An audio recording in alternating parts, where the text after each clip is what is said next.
कि जिनके 10th में 46% हिंदी मीडियम से पढ़ करके, जिन्होंने फर्स्ट अटेम्प्ट में ही यूपीएससी क्लियर किया और one of the youngest IRS officer. आपने एक वीडियो में बोला था स्टेरॉइड्स तो हैं इंडिया में बैन भी है, अगर बैन है तो ये अवेलेबल कैसे हो जाता है?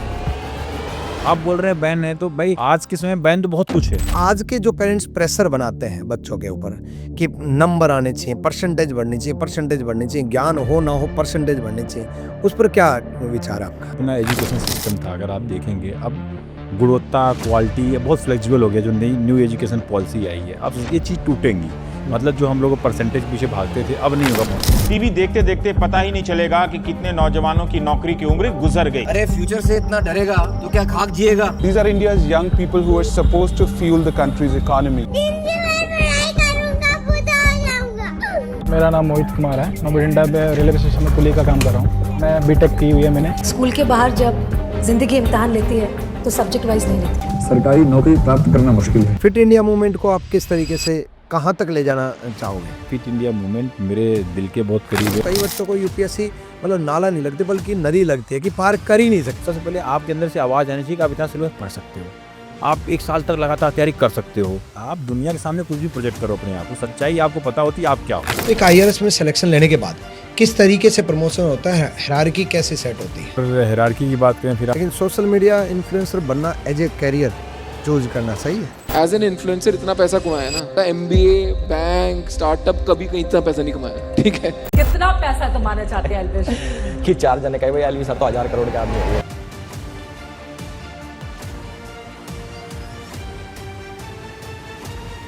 इन्फ्लुएंसर बन के आप चाहते क्या हो? नमस्कार दोस्तों, स्वागत है आपका रैंकस गुरुकुल परिवार में। और आज एक ऐसे महान शख्सियत से रूबरू होंगे और जो सच में एक्चुअल में महान हैं, उन्होंने इतिहास रचा है। क्योंकि जिनके 10th में 46% और एक एवरेज स्टूडेंट हिंदी मीडियम से पढ़ करके, जिन्होंने फर्स्ट अटेम्प्ट में ही यूपीएससी क्लियर किया और one of the youngest IRS officer और आईआरएस का सफ़र जारी करके आज फिट इंडिया मूवमेंट के ब्रांड एम्बेसडर भी बने।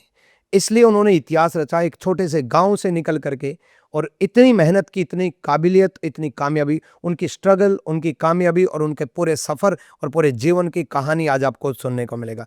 इस पॉडकास्ट में ये सिर्फ एक पॉडकास्ट नहीं होगा, इसमें आपको अपने जीवन में इम्प्लीमेंटेशन से रिलेटेड और भी बहुत कुछ सीखने को मिलेगा। उनसे मिल करके मुझे बड़ी खुशी महसूस हुई और बहुत ही बेहतरीन एक इंसान, एक कामयाब इंसान के साथ साथ एक बेहतरीन इंसान भी हैं। और स्वागत है नरेंद्र यादव जी आपका रैंकस गुरुकुल परिवार में। सबसे पहले आपका धन्यवाद देना चाहूँगा कि आपने अपना कीमती समय दिया और बच्चों को थोड़ा इंस्पिरेशन मिले आपकी कहानी से। धन्यवाद धन्यवाद विक्रम जी सर, आपका बुलाने के लिए। और बच्चों से तो रूबरू हम लोग हो ही लेंगे। तो सबसे पहले मैं जानना चाहूँगा आपकी मतलब जर्नी, शुरुआत की जर्नी है, खास करके आपकी मतलब बहुत सारी वीडियोज़ मैंने देखी तो उसमें 46% 10th में इसको लेकर के बहुत है कि भी एक बच्चा जिसके 40% आया और वो आज एक आईआरएस अधिकारी के साथ साथ आज एक कमिश्नर पोस्ट तक पहुँचे और साथ में एक फिट इंडिया मूवमेंट के ब्रांड एम्बेसडर भी बने। तो शुरुआत में स्कूलिंग लाइफ कैसी रही आपकी? देखिए, स्कूलिंग लाइफ गांव में थे तो गांव में जैसा परिवेश होता है कि मतलब स्कूल भी नॉर्मली होते हैं, आप जाओ, बैठो, पढ़ो, आ जाओ। कोई बहुत आज के समय जैसा तो होता नहीं कि बहुत डिसिप्लिन है, टाइम पे पहुंचना है, अगर 7:40 पे नहीं पहुंचे तो गेट से एंट्री नहीं मिलेगी। माँ बाप को भी एंट्री नहीं मिलती आजकल, तो बच्चों को तो छोड़ ही दो। तो मतलब एकदम ओपन टाइप का स्कूल होते थे, सरकारी स्कूल जो होते हैं। तो आप सरकारी स्कूल से पढ़े? बिल्कुल बिल्कुल, सरकारी स्कूल। तो सरकारी स्कूल में तो मतलब जैसे सुना है कि भी पढ़ाई वढ़ाई ज़्यादा नहीं होती, तो आप मतलब बंक करके चले जाते थे, दीवार कूद करके, तो ऐसा काम भी आपने किया स्कूल में? देखिए क्या है कि स्कूल में खेल में जब रुचि ज़्यादा हो किसी की, तो भाई जब पढ़ाई नहीं हो रही तो इंसान क्या करे, कुछ तो अपना टाइम कहीं ना कहीं तो जाएगा, खर्च करेगा ही। तो मुझे लगता था क्रिकेट खेल लेते हैं चलो, जब पढ़ाई लिखाई नहीं हो रही है तो। लेकिन ऐसा भी नहीं है, सरकारी स्कूल अब बहुत अच्छे हो गए हैं। अपने टाइम पे थोड़ा था कि भाई ठीक है, मतलब पढ़ लो तो आपकी अपनी जिम्मेदारी है। मास्टर तो कई बार पढ़ाते ही थे, ऐसा नहीं कि पढ़ाते भी नहीं थे, लेकिन अब बहुत बदल गया है। मतलब अगर आज के दौर में आप स्कूलों को देखेंगे तो जो क्वालिटी है, गुणवत्ता है, बहुत ज़्यादा मतलब समय के साथ जो है बदल गई है। लेकिन तब के समय में कुछ खास ऐसी व्यवस्था नहीं थी। आपको कई बार तो बैठने की जो चटाई होती थी खुद ही घर से लेके जाते थे। तो उस समय कुछ और था और अब समय कुछ और है। अब उतने संघर्ष नहीं है लोगों के जीवन में। और रही बात 46% की, तो 46% से भी कम परसेंटेज मेरे रहे हैं। जैसे मैं कई बार बोला, इंग्लिश में 35 नंबर थे मेरे 100 में। अगर हाई स्कूल की बात मैं कर रहा हूँ, संस्कृत में 100 में 35 नंबर थे। तो नंबर तो मतलब आप ये समझो 2-3 नंबर कम होते तो हाई स्कूल ही फेल हो जाते। मुद्दा ये नहीं है कि नंबर, आजकल तो सब कुछ नंबर पे ही चल रहा है। लेकिन आज के जो पेरेंट्स प्रेशर बनाते हैं बच्चों के ऊपर कि नंबर आने चाहिए, परसेंटेज बढ़नी चाहिए, ज्ञान हो ना हो परसेंटेज बढ़नी चाहिए, उस पर क्या विचार है आपका? देखो विक्रमजीत भाई, मैं पेरेंट्स को ही बोलना चाहता हूँ कि आप देखिए, अंक, जैसे मैं हमेशा बोलता हूँ, अंक आपकी काबिलियत का पैमाना नहीं हो सकते हैं। आपका बच्चा काबिल है, उसके अंदर पोटेंशियल है, तो उसे आप सिर्फ अंकों से क्यों माप रहे हो? आप यूपीएससी को भी देख लो, 50% वाला टॉपर बनता है। यूपीएससी का जो एग्जाम होता है, अगर आप कभी देखो निकाल के, तो जिसके 50% मार्क्स आते हैं टोटल मार्क्स में से, वो रैंक 1 ले आता है। बिल्कुल। तो 50% भी बहुत है ना आज के कंपटीशन के समय में। लेकिन ये मतलब इतना क्यों माइंडसेट बना दिया गया है कि भाई परसेंटेज ज्यादा होने चाहिए, अंक ज्यादा होने चाहिए? देखिए, मेरा मानना यह है कि अभी जो अपना एजुकेशन सिस्टम था, अगर आप देखेंगे, अब गुणवत्ता, क्वालिटी बहुत फ्लेक्सिबल हो गया। जो नई न्यू एजुकेशन पॉलिसी आई है, अब ये चीज़ टूटेंगी। मतलब जो हम लोग परसेंटेज पीछे भागते थे, अब नहीं होगा। पहले क्या था कि कई बार कॉलेज में अगर अच्छे एडमिशन चाहिए आपको, तो आपके परसेंट होने चाहिए थे। अब सब जगह टेस्ट हो गया है, आपका कंपटीशन हो गया है कि आप कॉम्पिटिटिव एग्जाम लेंगे, एंट्रेंस का भी टेस्ट हो गया है। तो अब चीज़ें बदल रही हैं। मुझे नहीं लगता कि अब कोई परसेंटेज के पीछे उतना भागेगा, क्योंकि अगर आप देखेंगे ना, हर बोर्ड का परसेंटेज अलग अलग होता है। यूपी बोर्ड में अगर हम लोग 60% पा जाता था कोई, तो बोलते थे ये सीबीएसई के 90% के बराबर है, 80% के बराबर है। आप क्या होगा, हरियाणा बोर्ड में भी ऐसे होता होगा। ऐसे ही होता है, क्योंकि बहुत कंजर्वेटिव मार्किंग होती थी। लेकिन हम लोग को नुकसान क्या होता है भाई, कोई डीयूम पढ़ना चाहे तो नहीं पढ़ सकता था। 60% वो तो इक्वेट करते हैं सारे बोर्ड को एक साथ, तो जिसके 90% मार्क्स होंगे वही डीयू कॉलेज में एडमिशन ले पाता था। लेकिन अब वहाँ भी टेस्ट हो गया है, तो चीज़ें बदल रही हैं। मुझे नहीं लगता परसेंट के पीछे अब माँ बाप भी उतना ध्यान देंगे। और जो माँ बाप अभी भी सोचते हैं कि नहीं, बच्चा मेरा अगर 99% लेके आएगा, 100% लेके आएगा तभी अच्छा है, तो मैं अभी भी कहना चाहूँगा कि परसेंट के लिए, अंक के लिए बिल्कुल प्रेशराइज ना करें। आप अगर कुछ कंट्रीब्यूट करना चाहते हैं तो उसके साथ बैठिए, उसकी पढ़ाई में कंट्रीब्यूट करिए कि आप जो है कुछ पढ़ाइए, समझाइए अपने से, तो ज़्यादा बेहतर है। कुछ सीखेगा वो, ना कि भाई टीचर लगा दिया, स्कूल भेज दिया और उसके नंबर नहीं आ रहे हैं तो उसके ऊपर जो है आप प्रेशर डाल रहे हो। पेरेंटिंग अब थोड़ा सा डिफरेंट हो गई है, बिल्कुल बदल रही है समय के साथ। तो जैसे आपने स्कूल में जिक्र किया कि क्रिकेट खेलते थे, तो क्रिकेट को एज ए प्रोफेशन चूज नहीं किया आपने? बहुत अच्छा प्रश्न है। अब तक विक्रमजीत भाई किसी ने नहीं पूछा मेरे से ये। मैं आपको एक बात बताता हूँ, क्रिकेट में तो मेरा शौक था ही, और मैंने प्रोफेशनल क्रिकेट सीखने के लिए भी एडमिशन लिया था। अच्छा। इलाहाबाद में जो है एक ग्राउंड है, हाई कोर्ट के पास है, वहाँ परवेज आलम हमारे कोच होते थे। तो मैं पूरी गर्मी की छुट्टी में उनके पास कोचिंग लेने के लिए गया। अच्छा। उसके बाद एक इंसिडेंट ऐसा हुआ कि भाई एक 35 ओवर का मैच था, और वो अप्रैल का महीना था, गर्मियों का महीना था, और हमें खेलना था। तो हम लोग जब खेलने गए तो उसमें क्या हुआ कि मेरी नॉर्मली बैटिंग जो है मैं दूसरे फर्स्ट डाउन या सेकंड डाउन पे करता हूँ। ठीक है। तो मेरे को भेजा उन्होंने 7वें नंबर पे, मतलब सबको खिला दिया, बैटिंग नहीं दी। तो बच्चा, मतलब 7th 8th का बच्चा था मैं, मेरे ख्याल से। उस दिन से मैंने डिसाइड किया, यार आज के बाद में इनसे सीखूंगा नहीं, यहाँ नहीं आऊंगा, इनको कदर ही नहीं है। कोई खेल रहा है तो, और उस वक्त तो जल्दी बैटिंग करना ज्यादा जरूरी था। मतलब जिसको बैटिंग का शौक है उसको बैटिंग दे दो। आप उसका पूरा मोरल डाउन कर दिए बच्चे का। फिर उसके बाद उस इंसिडेंस के बाद जो है मैं उनके हाथ जाना बंद कर दिया। वही मेरा लास्ट मैच था 35 ओवर का।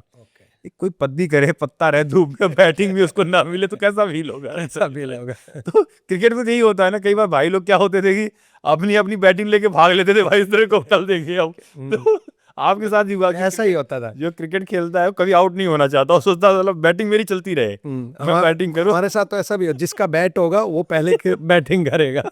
एकदम सही बात है। तो ये सब चीजें चलती थी। तो फिर उसके बाद जो प्रोफेशनल क्रिकेट था मैंने वहाँ छोड़ा। फिर मैं दूसरी जगह ट्रायल दिया, मदन वन मालवी में। वहाँ स्टेडियम था, वहाँ पे गया, कुछ दिन वहाँ सीखा। लेकिन अंततः जो है ना, ये फिर एक डिसीजन लेना पड़ा। पिताजी ने बोला, बेटा बहुत टाइम वेस्ट कर रहे हो, खेलने कूदने से कुछ होगा नहीं, पढ़ लिख लो। तो अल्टीमेटली फिर क्रिकेट एक तरह से, मतलब प्रोफेशनल क्रिकेट खेलने का सपना था, वो तभी टूट गया। फिर पढ़ाई लिखाई के लिए बोला। कौन सी क्लास की बात है? 8th 9th की बात है। फिर उन्होंने बोला पढ़ लिख लो। तो जब पढ़ने लिखने के लिए गए तो फिर क्रिकेट में ही मन लगता था, एक्चुअल तो यही था। इस वजह से पढ़ाई में मन पढ़ाई लिखाई में मन ही नहीं लगता था करने का, पढ़ने का मतलब कोई बुला ले जाए गली में, कहीं क्रिकेट हो रहा है, चल भाई, कभी एनी टाइम। कई बार तो ऐसा होता है विक्रमजीत भाई कि हम और हमारा दोस्त पंकज दोनों, एक एनिफिसेंट स्कूल था, दीवार पे 3 डंडी बनाते थे और कोई नहीं होता था तो उसको बोलते तू बॉलिंग कर, अपन खेलेंगे, और 2-2 ओवर 3-3 ओवर रोटेट करते रहते थे। मतलब गजब ही, मतलब एक नशा सा नहीं होता जो, वो नशा सा था, मतलब क्रिकेट खेलना है यार, अच्छे से करना है, तो वो चल रहा था ऐसे ही जीवन। तो जैसे बहुत सारे क्रिकेटर की भी ऐसी स्टोरी है जो पेरेंट्स ने मना कर दिया लेकिन उन्होंने अपोज करके एज ए प्रोफेशन ही चूज किया, तो आपने जिद नहीं भरी कि नहीं मुझे क्रिकेटर ही बनना है? बहुत रीजनिंग दी गई मुझे, लॉजिक के साथ समझाया गया कि भाई देखो 11 खिलाड़ी खेलते हैं, ठीक, सिर्फ 11 ही होते हैं, तुम सोचो देश में कितने लोग क्रिकेट खेल रहे होंगे, अच्छा तुम 11 में आ पाओगे क्या? इतना डराया गया ना विक्रमजीत भाई, इतना डराया गया। और उसके बाद तुम यहाँ से ट्रेवल करोगे, पैसे कहाँ से आएंगे, तुम एक दूसरे शहर में जाओगे, इतने पैसे हम अफोर्ड नहीं कर सकते हैं, फिर चलो ठीक है अगर कर भी लिया तो तुम्हारी सिफारिश कौन करेगा, सिफारिश भी चलती है वहाँ पे, बोले मेरे बस का नहीं है, पिताजी बोले मेरे बस का नहीं भाई ये सब काम करना। मैंने कहा ठीक है, इतनी रीजनिंग आपने दे दी 1 2 3 4 5 करके, तो चलो मान लेते हैं कि क्रिकेट खेलना बहुत मुश्किल काम है, या 11 में हम सिलेक्शन ले नहीं पाएंगे। तो ये ऐसे ही चल रहा था। जब आप किसी को रीजनिंग के साथ समझाइए तो उसके जहन में तो बैठी जाती है बात ना। तो मेरे 8th क्लास की बात, 8th क्लास के बच्चे के मन में इतनी पिताजी का रीजनिंग दे रहे हैं तो भाई सोचता है चलो पिताजी बोल रहे ठीक ही बोल रहे होंगे, इतना ही मुश्किल होगा। तो क्रिकेट में मतलब जैसे बातों से मुझे लग रहा है कि आपके मतलब रोम रोम में क्रिकेट बसा हुआ है, नहीं तो वहां से निकल करके फिर आपने, चलो पेरेंट्स ने समझा दिया, फिर यूपीएससी की तरफ कैसे स्विच हुए? ठीक है, पढ़ाई लिखाई में क्या है ना कि जब इतना इंटरेस्ट भी नहीं था आपका। विक्रमजीत भाई क्या है कि इंटरेस्ट क्या होता है कि आप देखो, मैं ऐसा नहीं था कि मेरे को पढ़ना लिखना पसंद नहीं था, ठीक है, पढ़ना लिखना मैं चाहता था, ऐसा नहीं कि एग्जाम की तैयारी आता था तो हफ्ते 10 दिन पढ़ के एग्जाम देता था, पास होता था, ठीक है। लेकिन अब बोलिए कि यूपीएससी एकदम अपोजिट चीज, कि भाई जिसके लिए ऐसा माना जाता है कि बहुत पढ़ना लिखना पड़ेगा, और वो तो मतलब और भी माइंडसेट ही हो जाए कि इसमें तो और भी ज्यादा स्ट्रगल है, बहुत ज्यादा कंपटीशन है। बिल्कुल सही कह रहे हो कि बहुत कंपटीशन है। जब मैं क्रिकेट में 11 में नहीं जा सकता हूँ तो यूपीएससी कैसे सोच लिया, आप एकदम सही कह रहे हो। लेकिन फिर वो आ जाता है आपकी इंडिविजुअल कैपेसिटी के ऊपर। देखिए क्रिकेट में क्या मुझे बताया गया, समझाया गया कि इसमें ये फैक्टर हैं कि भाई सिफारिश चलेगी, पैसा लगेगा, ये है वो है, जो मेरे कंट्रोल में नहीं था विक्रमजीत भाई। यूपीएससी टोटली मेरे कंट्रोल में थी, इंडिविजुअल गेम था। अब मैं इंडिविजुअल तो अपना 100% देने के लिए तैयार था क्रिकेट में भी। अगर आप देखेंगे बाकी जो बाहर के फैक्टर्स थे ना, परिस्थितियां थी, वो मेरे कंट्रोल में नहीं थी। लेकिन पढ़ाई के मामले में, यूपीएससी के मामले में सब कुछ मेरे कंट्रोल में था, मुझे ही एफर्ट करना था। तब जब बात एक घटना हुई थी कि भाई मैं क्रिकेट खेल के आया था, फील्डिंग करते समय हाथ में चोट लग गई, ग्रेजुएशन में था, तो पिताजी ने काफ़ी डांट लगाई, फटकार लगाई, यार तुम लोग कुछ नहीं करोगे सारी जिंदगी, बड़े हो गए हो ये। फिर मैंने डिसाइड किया कुछ करना है यार। मतलब होता आपके साथ भी होता होगा, फैमिली में माँ बाप का काम क्या होता है भाई कि मौका देख के चौका मारना है उन्होंने, तो आपने तो मतलब कुछ नहीं कर रहे हो, सुना देना। माँ बाप भी खेलते जिंदगी में, अरे एकदम से मौका देते चौका, बढ़िया सुना देंगे आपको, ऐसा ड्रेस डाउन करेंगे, ऐसा डिमोरलाइज करेंगे कि आप आगे। फिर उस दिन लगा कि नहीं यार पढ़ लेना चाहिए, पापा सही बोलते हैं, कुछ कर ले। जब क्रिकेट भी नहीं खेल रहे हैं, कुछ नहीं करे, जिंदगी में क्या करेंगे, ग्रेजुएशन तो हम करने लग गए थे।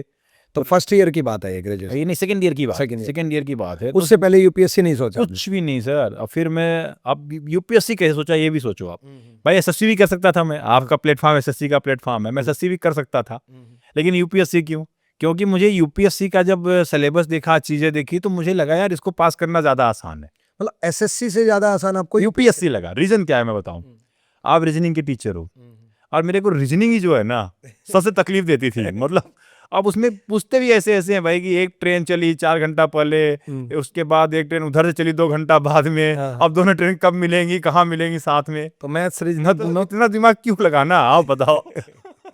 मतलब मेरा मानना ये विक्रमजीत भाई कि जब आपकी मान लीजिए पॉलिटी है, जैसे आपको मैं बताऊं इकॉनमी है देश की, पॉलिटी है।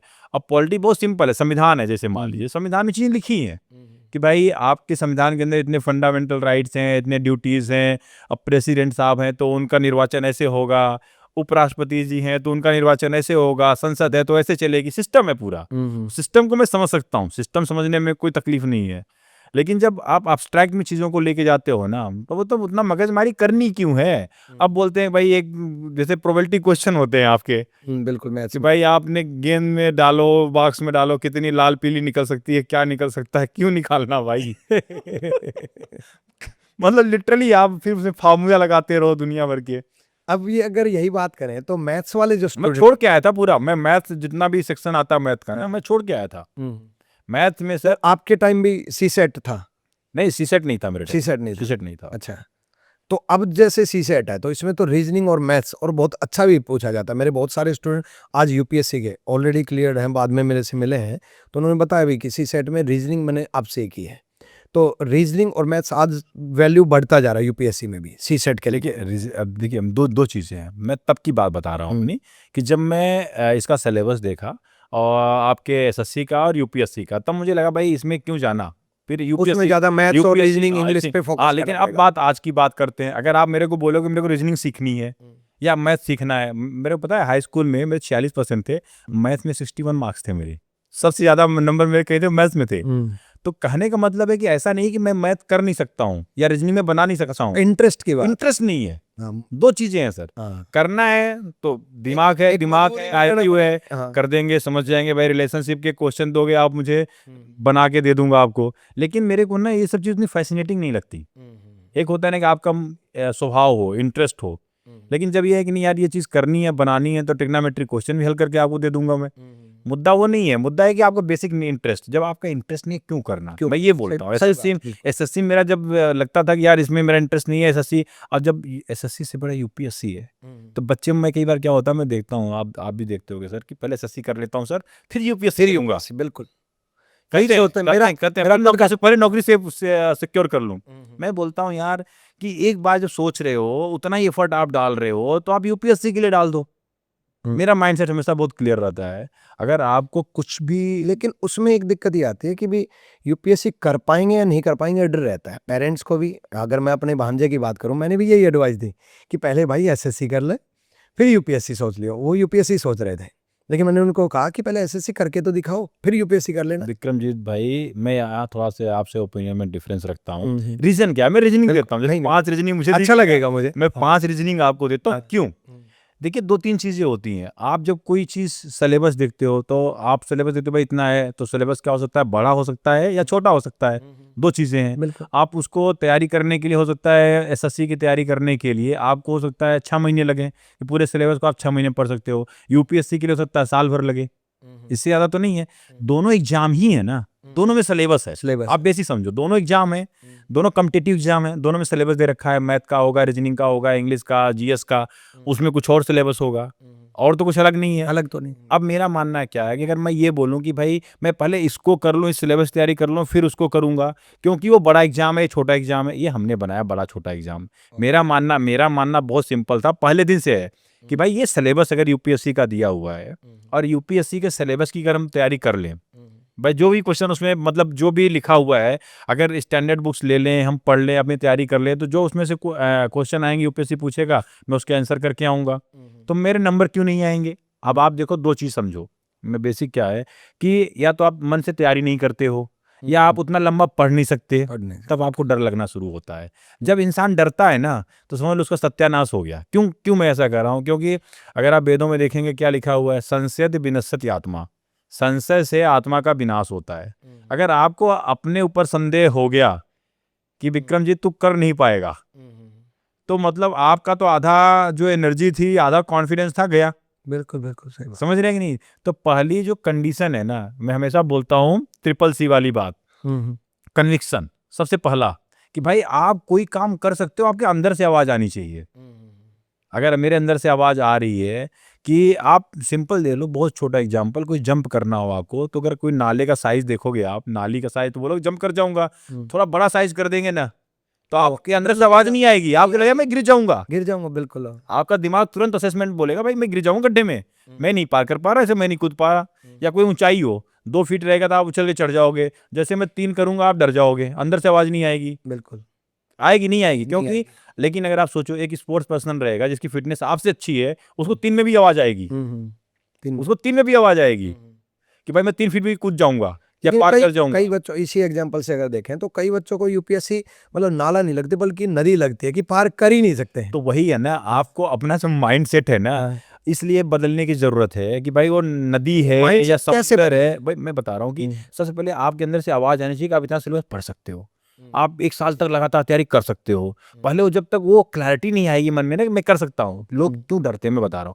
लोग क्या होता है कि इतने सोचते हैं 3 महीना ज़्यादा तो मैं पढ़ ही नहीं सकता। उनको अपनी सच्चाई पता होती है ना, यार मैं तो फोकस ही नहीं कर पाऊंगा, मैं तो 1 डेढ़ महीने के बाद मेरा तो हो जाएगा, मैं 4 ही घंटे पढ़ पाता हूँ दिन में, मैं तो 8 घंटे बैठ ही नहीं पाऊंगा। उनको अपनी सच्चाई पता है ना। जब उनको अपनी सच्चाई पता तो उनके दिमाग कंडीशनिंग वैसे हो जाती है कि भाई यार नरेंद्र तू तो 4 घंटे ही बैठ सकता है, यूपीएससी करने के लिए तो 7-8 घंटे बैठना पड़ेगा। मेरे बस का ना भाई, ये नदी नहीं, नाला नहीं, ये समुंदर है। मतलब सिंपल सोचो ना, आप दुनिया के सामने कुछ भी प्रोजेक्ट करो अपने आप को, सच्चाई आपको पता होती है आप क्या हो, आप कितनी मेहनत कर सकते हो। लेकिन जिस इंसान के अंदर, बच्चे के अंदर रहता नहीं है मैं 8 घंटे पढ़ सकता हूँ, मैं कर सकता हूँ, वो सोच भी लेगा कि यार मैं इसे कर सकता हूँ। उसमें आपको थोड़ा सा जो है ये कहना है एज ए मेंटोर कि ठीक है बेटा, अगर तू 8 घंटे पढ़ सकता है तो तुझे 1 साल तक जो है लगे रहना पड़ेगा। अगर तू ये सोच सकता है कि 1 साल तक तू कर लेगा, लगे रहेगा, तो तू कर जाएगा। क्योंकि पोटेंशियल क्या होती है, अगर इंसान जो चीज़ सोच सकता है विक्रमजीत भाई, वो अचीव कर सकता है। बहुत बेसिक कंसेप्ट है। आप जितनी भी चीज़ संसार में देख रहे हो ना, किसी ने कभी सोची होगी, तभी तो मूर्त रूप में आई। बिल्कुल बिल्कुल। नहीं तो मूर्त रूप में ही नहीं आती। नहीं, मैं भी हमेशा ये बोलता हूँ कि जो आप यहाँ सोचते हो कल आपको यहाँ मिलेगा। आप रैंकर्स गुरुकुल आपने बनाया तो कभी आपके इंसेप्शन मन में रहा होगा ना बिल्कुल कि भाई ये ऐसा कुछ करना है, बच्चों की मदद करनी है, ऑनलाइन में अपना प्लेटफॉर्म बनाऊंगा, अपनी बात रखूंगा, खुद पढ़ाऊंगा। आपने सोचा तभी तो आज ये आप कर रहे हो। बिल्कुल बिल्कुल। आप कोई कॉन्फिडेंस नहीं होता तो ये कभी रैंकर्स गुरुकुल बनना नहीं क्या। पाता, बिल्कुल बिल्कुल। तो मुद्दा ये है कि सबसे पहले आपके अंदर जो चल रहा होता है ना, उसी से आप मेरा खुद का भाई मैं बता रहा हूँ, मैंने उसको बोला यूपीएससी कर ले, बोलता ना भैया मैं सोच ही नहीं पा रहा मैं यूपीएससी क्लियर हो पाऊंगा।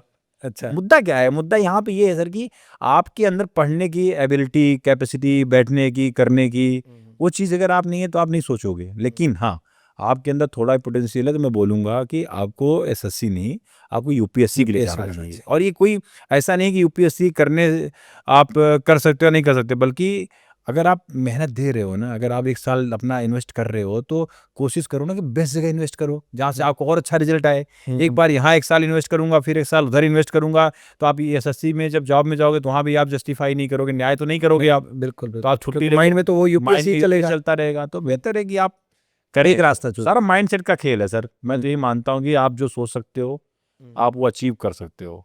बिल्कुल बिल्कुल, बहुत बढ़िया। तो बच्चों देखो, जो आप एक एसएससी के ग्रुप डी के एग्जाम से भी डर जाते हो, रेलवे ग्रुप डी से या एसएससी के जीडी के एग्जाम जो बहुत ही छोटी पोस्ट के लिए, एमटीएस के लिए तैयारी करते हो, उसके लिए भी डर जाते हो, और सीजीएल के तो डर और भी बढ़ता है। और इन्होंने कितना कमाल की बातें की, कितना कुछ सीखने को आपको मिलेगा कि भाई एक कोई भी इंसान कभी भी कुछ भी बन सकता है। जो आप यहाँ सोचोगे कल आपको यहाँ मिलेगा। विचार बदले जिंदगी, आपके विचार ही आपकी जिंदगी बदलेंगे। सबसे पहले आप अपने विचार बदलो, अपने लिए बदलो, अपने लिए मेहनती बनो। जब तक आप खुद के नहीं हुए तो किसी और के क्या होगे। अनुशासन में रहना सबसे टिपिकल टास्क लगता है कि मान लो जो सेट कर लिया कि ये इस डिसिप्लिन में मैं चलूंगा, कुछ दिन चल पाते हैं फिर टूट जाता है। वो उसके पीछे रीजनिंग क्या है ना, आप मेंटली वीक हो, रीजन क्या है। आप सोचो अनुशासन, जब मैं बात कर रहा हूँ, अनुशासन भी अपने आप एक माया ही है, लेकिन अनुशासन को समझना पड़ेगा कैसे। देखिए हम क्या होते हैं कि 12 भावों से बने हैं, सुख, दुख, ईर्ष्या, जलन, ये सब जो चीजें हैं ना, ये सब हमारे भाव हैं। तो इंसान क्या होता है, रोबोट तो है नहीं कि चाबी भर दी 8 घंटे की 8 घंटे बैठ के पढ़ेगा ये। इंसान क्या होता है, गर्लफ्रेंड का फोन आ गया तो उसका मूड कुछ और हो गया, पापा का फोन आ गया डांट दिया तो कुछ और मूड हो गया, होता है ना सब। दोस्त आ गया तो कुछ और मूड हो गया, तो हर समय मूड चेंज हो रहा है। तो उसके हिसाब से अपना फिर पढ़ाई लिखाई में मन भी बदल रहा होता है, चीजें बदल रही होती हैं। तो तैयारी करते वक्त आपकी गर्लफ्रेंड मूड चेंज नहीं गई? मतलब मैं बच्चों को, जो अगर बच्चे हैं तो उनको देखो ऐसा होता है ना, मेरे साथ गर्लफ्रेंड थी तैयारी के मेरे उस मुद्दे पे आएंगे।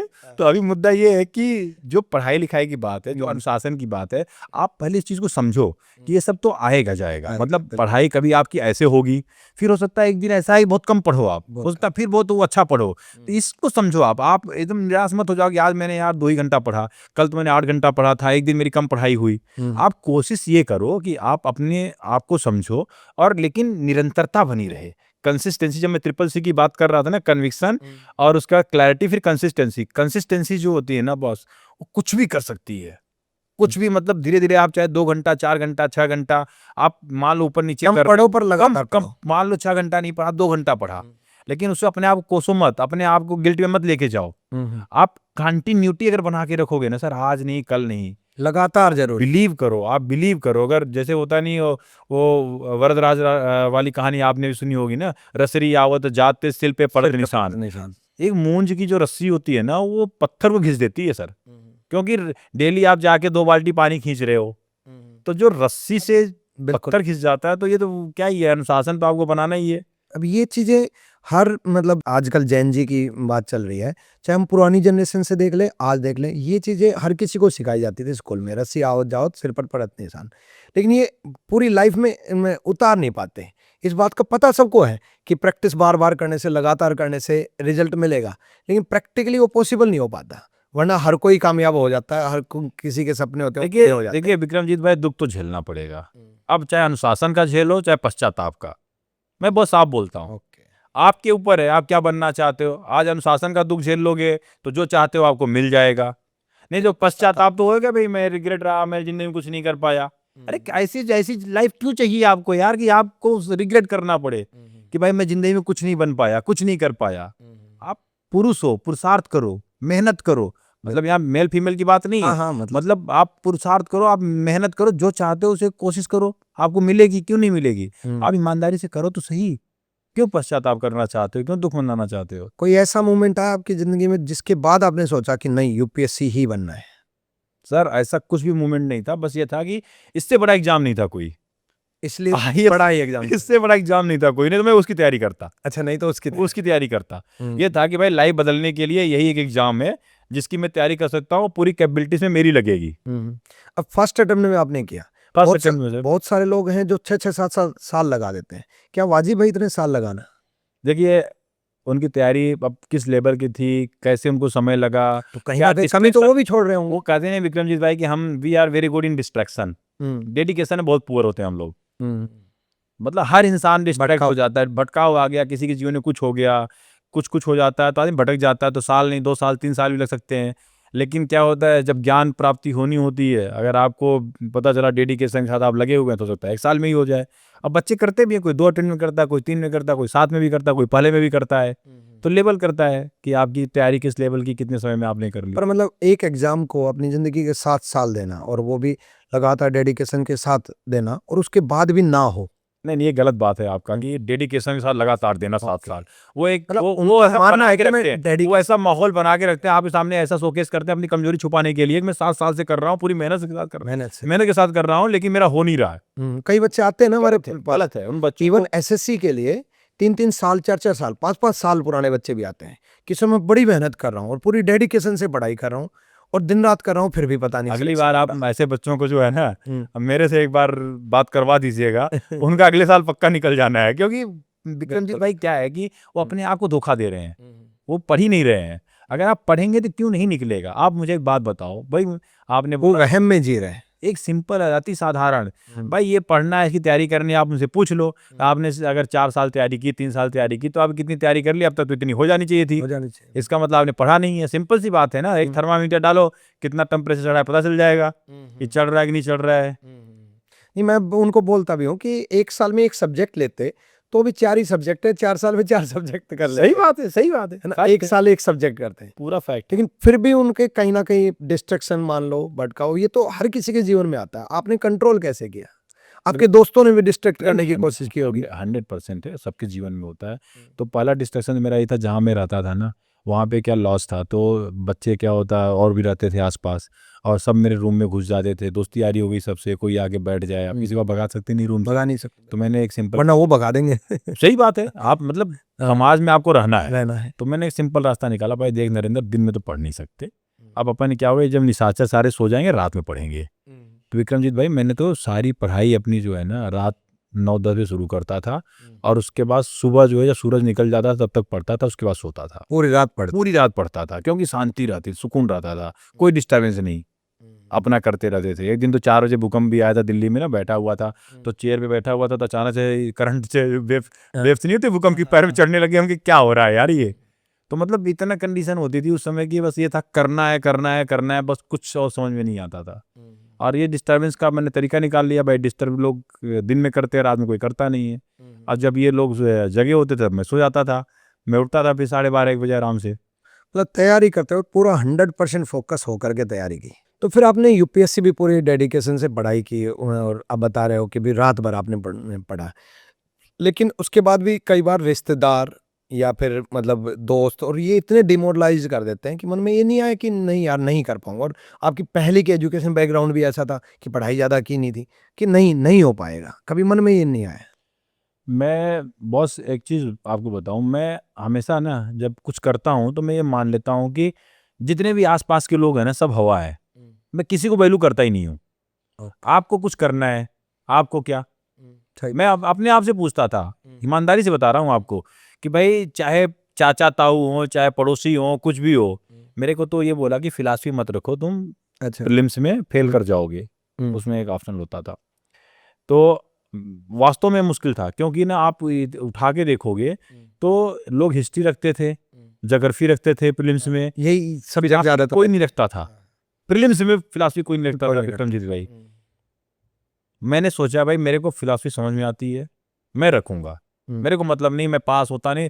वही फिर मेरा फंडा सा कि भाई ये सवाल आते हैं, ये सिलेबस है, ये करूंगा, पास क्यों नहीं होऊंगा? यूपीएससी कोई मेरे प्रति बायस थोड़ी ना है, यूपीएससी बोले कि नरेंद्र को पास नहीं करना है, विक्रमजीत को पास करना है, सिंपल सी बात है। तो उसी हिसाब से मैंने फिर फिलॉसफी प्रीलिम्स में रखी और फिर बाद में मैंने पढ़ाया भी कुछ दिन फिलॉसफी बच्चों को। तो मुद्दा ये है कि आप जो बोल रहे थे ना कि लोगों ने क्या बोला नहीं बोला, मैं तो सबको भी मान लेता था, सब दुनिया किसी को कुछ मतलब नहीं है, सब दुनिया हवा है। अगर हम कुछ करेंगे तो ये जय जयकार करेंगे, नहीं करेंगे तो गालियां वैसे भी दे रहे हैं और देंगे। तो दुनिया वैसी है, आप रन बनाओगे तो जय जयकार होगी, आप 2 मैच फेल कर जाओगे तो भाई तुम कौन, बिल्कुल कितना गंदा खेल रहे हो, तो क्यों चिंता करना है इनकी भाई। फिर वहां से यूपीएससी से आप एक फिट इंडिया के ब्रांड एम्बेसडर बने, मतलब बिल्कुल ही लाइन अलग पकड़ते गए। बचपन से पहले पढ़ाई नहीं करते थे तो सबसे बड़ा एग्जाम लिया यूपीएससी, और फिर यूपीएससी वाले बच्चे जो पढ़ने वाले हैं उसमें आपने बिल्कुल डिफरेंट में फिजिकल से रिलेटेड आपने ब्रांड एम्बेसडर बने। तो वो जर्नी कैसे स्विच की कि भी फिट रहना है इतना ज़्यादा? इसके पीछे बस एक स्टार्ट पॉइंट ये था कि जब मैं ऑफिसर बन गया तो खा पी के 107 किलो का हो गया था और मोटा तगड़ा हो गया, तो घुटने उठने दर्द करने लगे। 107 किस टाइम की बात है ये बात होगी 2014 की बात होगी। सिलेक्शन के बाद नौकरी आ गई, फिर आने के बाद पोस्टिंग ले ली, अब सब कुछ आपके अवेलेबल हो गया ईज पे, खा के बिरयानी और कूट काट के एकदम हो गए मोटे तगड़े, नया सिलेक्शन चल रहा। जो आप सोचते हो ना फिर काहे का अनुशासन है यार, इसीलिए बने थे, यही तो करना था, आज ही को लगता नहीं भाई कि बन गए तो फिर क्या। तो फिर 107 किलो के हो गए तो भाई हेल्थ खत्म और वजन बहुत बढ़ गया, घुटने उठने दुखने लग गया। डॉक्टर ने बोला भाई कि अगर ऐसे चलते रहे तो बहुत दिक्कतें होने वाली हैं। फिर मैंने समझा कि यार कि भाई शरीर तो चाहिए, स्पोर्ट्स पर्सन थे, शरीर तो चाहिए, क्रिकेट भी खेलनी है। तो उसके बाद जो है फिर वजन घटाया अपना और 107 किलो से वापस 85 kg। 107 से 85 kg। कितने दिन लग गए? तो मेरे ख्याल से 8-9 महीने मुझे लग गए थे। 8-9 महीने में 107 से 85? और उसके बाद लोग 8-9 महीने में 87 से 85 नहीं पहुंच पाते। तो लोगों का लेवल अलग है। मेरे मन में कीड़ा है सर, मेरे को करना है तो करना है। लेकिन फिर मैंने एक चीज़ देखा कि भाई ये तो ठीक है, फिर मेरा इंटरेस्ट भी जगा, मैंने पर्सनल न्यूट्रिशनिस्ट रखा था, पर्सनल ट्रेनर रखा, अपनी सैलरी का 40% पैसा इन लोगों को देता था ताकि मैं करूँ। फिर बाद में मैंने खुद पढ़ाई कर ली फिटनेस की, सर्टिफिकेशन कर लिया, सर्टिफाइड न्यूट्रिशनिस्ट हो गया, सर्टिफाइड जो है फिटनेस ट्रेनर बन गया खुद अपने लिए। अब मैं खुद सीख रहा। फिटनेस पे कितने घंटे? 1.5 घंटे तक, 1.5 घंटे, सवा घंटे से 1.5 घंटे डेली कंसिस्टेंसी। आप देखोगे सोशल मीडिया उठा के मेरी ना, तो हर दिन एक पोस्ट आएगा आपको फिटनेस का। तो मुझे फिट करने में कितना टाइम लग जाएगा? अरे सर आपकी कंसिस्टेंसी अगर रहेगी तो मुश्किल से 3 महीने अपने आप को पहचान नहीं पाओगे। तो मुद्दा ये है विक्रमजीत भाई कि जब वो चीज़ मेरे को आई ना, फिर मेरे को लगा नहीं, ब्यूरोक्रेट जो है ना, ऐसा ब्यूरोक्रेट बनना है कि उसमें भी एक आइडियल वाला मामला रहना चाहिए। लोग नॉर्मली ब्यूरोक्रेट को कैसे देखते हैं, पेट निकला होगा, मतलब सरकारी नौकरी माइंडसेट ही यही होगा, माइंडसेट होगी। मैंने कहा नहीं, मेरे को अगर अपने बेस्ट फ्रेम में सेलिब्रिटी रह सकते हैं, जो अपने आप को सेलिब्रिटी बोलते हैं, तो भाई एक ब्यूरोक्रेट क्यों नहीं रह सकता? उसे कौन सी चीज़ ऐसी है जो रोकती है कि भाई आप में बेस्ट फ्रेम में आप नहीं रह सकते? आप बताओ। मुझे लगता है कि बेस्ट फ्रेम में रहने के लिए आपका अपने प्रति जो अनुशासन है वही रोकता है आपको। फिर मुझे लगा नहीं यार, 1.5 घंटे अगर मैं अपने शरीर के लिए नहीं निकाल सकता तो मैं क्या करूँगा जीवन में। फिर चाहे मैं रात के 10 बजे सोऊं, चाहे रात के 2 बजे सोऊं, सुबह मुझे उठना वही 5 बजे है और जाके 1.5 घंटे वर्कआउट करना है। सुबह उठ के वर्कआउट करने, ऐसा तो नहीं है कि बहुत रेयर होता है कि जब हम मान लीजिए कहीं ऐसी जगह पोस्टेड हैं तब जाके सुबह 5:30-6 बजे काम करना है। नहीं तो 5:30 बजे तो आपको कोई नहीं पूछता है। आप 5:30 बजे जिम जाओ, पार्क जाओ, योगा करो, प्राणायाम करो। मैंने कहा नहीं, करना है तो करना है। लेकिन कई जैसे जिम ट्रेनर हैं या बॉडी बिल्डर हैं, उनको जल्दी हार्ट अटैक आ गया या मतलब जल्दी डेथ हो गई, तो मतलब उस पर क्या कहना अच्छा, नेगेटिविटी कितनी जल्दी फैलती है ना विक्रम जी सर। एक बंदा अगर मर जाए तो पूरा जिम बेकार है, हम ना जिम जा रहे हैं जी, कल से हम जाएंगे, हम वहीं जाएंगे अब। मतलब नेगेटिविटी कितनी फैलती है। लेकिन उससे भी ज्यादा समस्या तब आती है जब हर न्यूज चैनल पे हर जगह ये नेगेटिविटी फैला दी जाती है, जिम जाने वाले लोग मर रहे हैं, हम कल से जिम नहीं जा रहे। ऐसी नेगेटिविटी फैलती है ना सर। सर बिल्कुल जिम जाइए आप, बिल्कुल आप फिटनेस करिए, बिल्कुल पार्क जाइए, बिल्कुल दौड़िए, लेकिन अपनी मेडिकल कंडीशन को भी जानते समझते हुए। ठीक। तो जैसे आपने बोला नो टू स्टेरॉइड्स, तो ये आपने एक वीडियो में बोला था स्टेरॉइड्स तो हैं इंडिया में बैन भी है। अगर बैन है तो ये अवेलेबल कैसे हो जाते हैं? आजकल सर क्या है कि देखिए, जो चोरी चमारी और जो ग्रे मार्केट है ना, बहुत है। अगर आप किसी स्पोर्ट्स के, मैं तो हैरान था, मैं एक जगह स्पोर्ट्स के इवेंट में गया था और उसके बाथरूम के अंदर इंजेक्शन, सिरिंज। आप बोल रहे हैं बैन है, तो भाई आज के समय बैन तो बहुत कुछ है, बिल्कुल। लेकिन लोग कहाँ से कालाबाजारी कर रहे हैं, यही तो हमें पकड़ना है, यही तो हमें लोगों को अवेयर करना है। जो मेरा मकसद है सर कि आपको अगर मैं चॉइस दे दूं, चॉइस मतलब कि आजकल क्या होता है, बच्चों को शॉर्टकट में बॉडी बनानी है। हर बच्चा चाहता है कि मैं अपने अवेयरनेस से ज्यादा मतलब स्ट्रिक्टली एक्शन हो कि ये अवेलेबल हो। दोनों चीज पे आऊंगा सर। देखो, जैसे मान लो कि आजकल बच्चे क्या होते हैं सर ना, वो चाहते हैं कि मैं अपने कॉलेज में सबसे सेक्सी लड़का दिखूं, सबसे बढ़िया लड़का मैं दिखूं, मेरे 6 पैक बने हों, भाई ऋतिक रोशन जैसे मेरे जो है बाइसेप्स हों, आगे ऐसे बॉडी तगड़ा तक मेरे अभी मतलब मानते हैं ना, ऋतिक रोशन को आइडियल मानते हैं, ट्राइसेप अच्छे हों, दिख रहे हों। तो ट्रेनर के पास जाके बोलते हैं भाई साहब कुछ बताओ ऐसी बॉडी कैसे बनेगी, तो बोलता है यार कुछ नहीं, 2 साइकिल चलाओ और बॉडी बन जाएगी, फिर बढ़िया डाइट रखेंगे। तो फिर बोलता है नुकसान होगा क्या इससे? तो ट्रेनर बोलता कुछ नहीं होगा, बाद में डाइट वाइट सही कर लेंगे, मामला चल जाएगा, कोई दिक्कत नहीं है। तो फिर लड़का क्या होता है, सपने लेता है, जैसे होता है भाई यार सोच रहा है ऐसा हो जाएगा, तो बोलता ठीक है दे दो यार। तो अपना लेता है अपना स्टेरॉइड, ट्रेनर कहीं जुगाड़ के लिए आता है। अगर आपको पता हो अभी तो हैदराबाद के अंदर तेलंगाना में एक जिम के अंदर रेड पड़ी थी पुलिस ने, और जो जिम ओनर था वही बेच रहा था ये सब चीज़ें, पकड़ा गया।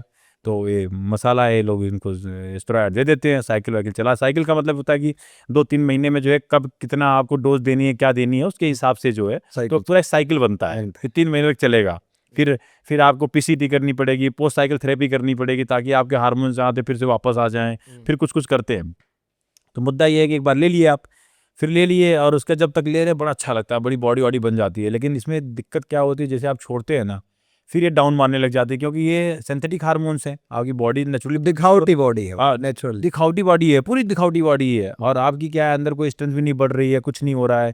और जैसे आपने हार्मोन्स इंजेक्ट करना बंद किए और डाउन मारने लग जाती है, बॉडी तो प्रोड्यूस कर नहीं रही, उसको सस्टेन कर पाए। नुकसानदायक है स्टेरॉइड्स, मतलब इतना नुकसानदायक है स्टेरॉइड सर कि इससे आपकी जान भी जा सकती है। और बच्चों को क्या लगता है कि 2 साइकिल चला के हम डाइट से मेंटेन कर लेंगे, बॉडी एडिक्शन ज्यादा एडिक्शन है। मतलब अपने आप में एक बार अगर आपने ले लिया तो दूसरी तीसरी साइकिल चलाओगे, आप एडिक्ट हो जाओगे। क्यों हो जाओगे? इसके पीछे रीजनिंग है कि अगर आप छोड़ोगे तो आप जैसे थे कंकाल वैसे हो जाओगे। तो लो आपको बने रहना है, तो इंजेक्ट करते रहना है। बस वो तब तक बॉडी रहेगी जब तक इंजेक्शन। आप देख लो उठा के कितने बॉडी बिल्डर बाद में कितने तोंदले हो जाते हैं, सब छोड़ देते हैं। कहाँ गए उनके 6 पैक? जो नेचुरल बनते हैं, अनुशासन, उस अनुशासन के साथ आप through out the year maintain कर सकते हो। फिट इंडिया मूवमेंट को आप किस तरीके से कहाँ तक ले जाना चाहोगे? ये फिट इंडिया मूवमेंट मेरे दिल के बहुत करीब है। माननीय प्रधानमंत्री जी ने 2019 में अगस्त में जब इसको लॉन्च किया था, तो उन्होंने इसे एक मुहिम के तौर पे, एक आंदोलन के तौर पे लॉन्च किया था कि हमारे देश के जितने भी लोग हैं, जो आज हम जो है, अगर आप देखेंगे अगर एक आंकड़ा उठा के, तो जो नॉन कम्युनिकेबल डिजीज हैं देश के अंदर बहुत तेजी से फैल रही हैं। अगर आप इसमें मोटापा है, इसमें डायबिटीज है, पता है आपको देश के अंदर डायबिटीज के कितने लोग हैं आज की डेट में? संख्या 21 करोड़। कितने सर? 140 करोड़ में 21 करोड़ लोग डायबिटीज हैं। हम विश्व की जो है डायबिटिक राजधानी बनने वाले हैं अगर ऐसे चलता रहा तो। 22 करोड़ लोग जो है सर मोटापे के शिकार है। चल क्या रहा है फिटनेस में अगर आप देखेंगे तो चीजें क्या है कि ये जो आंकड़े हैं ना ये डराने वाले हैं। तो हम चाहते हैं कि हमारे देश का भविष्य और जो प्रेजेंट में लोग हैं फिटनेस को, प्रधानमंत्री जी का नारा है ना फिटनेस की डोज आधा घंटा रोज, मतलब हमें आधा घंटा वर्कआउट तो करना ही करना है। मैं थोड़ा और रिलैक्स कर देता हूँ कि भाई 24 घंटे में 24 मिनट पर आवर 1 मिनट अपने आप को दे दो यार। ये आपका नारा 24 घंटे 24 मिनट। 24 घंटे 24 मिनट तो वर्कआउट करो, कम से कम कुछ नहीं कर सकते 20 मिनट दौड़ लो, 24 मिनट चल लो, पसीना थोड़ा निकाल लो। तो फिट इंडिया मूवमेंट को आगे के फ्यूचर प्लानिंग आपकी क्या है? फ्यूचर प्लानिंग क्या और में अभियान शुरू होने वाले हैं? देखिए बहुत सारे अभियान साथ में चल ही रहे। संडे ऑन साइकिल चल रहा है हमारा, हर संडे साइकिल को चला रहे हैं हम लोग, प्रमोट कर रहे हैं भाई कि आप साइकिल को एज ए टूल भी इस्तेमाल करिए फिटनेस का। एनवायरनमेंट फ्रेंडली है, तो आप अगर थोड़ी दूरी की यात्रा कर रहे हैं, ऑफिस जा रहे हैं, तो आप साइकिल को यूज करिए, साइकिल चलाइए। और दूसरी बात कि हम चाहते हैं कि भाई फिट इंडिया को इतना आंदोलन को इतना बड़ा कर दें, फिटनेस के महत्व को जन जन तक पहुंचा दें कि हर एक इंसान जो फिटनेस मतलब जो मोटापे से ग्रसित है या जो आज फिट है लेकिन आगे उसकी फिटनेस बनी रहे, वो अपनी फिटनेस को अपनी जीवनचर्या में, दिनचर्या में शामिल करे। और दूसरी बात जो से नो टू एस्टेरॉइड्स का मेरा है अभियान है आपका, मैं चाहता हूं कि उससे भी जुड़े बच्चे और एकदम ड्रग्स से दूर रहें। पता है सर, मैंने इसे रक्षाबंधन के दिन लॉन्च किया था और उसके पीछे रीजन यही था कि हमेशा क्या होता है, भाई वचन देता है बहन को कि मैं आपकी रक्षा करूंगा। इस बार मैंने बोला बहनें भी भाइयों की रक्षा का वचन देंगी कि भाई आप बॉडी वाडी बना लो, सही है, स्टेरॉइड का यूज नहीं करोगे।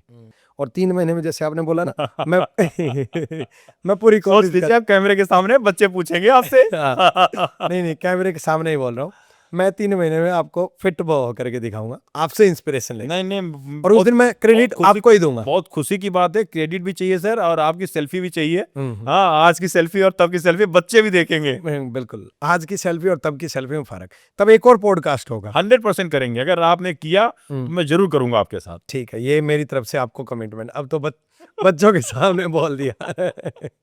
अब तो ये लगा लो कि मेरी चाहत तो थी, अब मेरी मजबूरी भी बन गई है ना, कि भी मेरे को ये करना ही। और इसलिए मजबूरी नहीं है कि मेरे लिए, एक्चुअल में मैं भी ये साबित करना।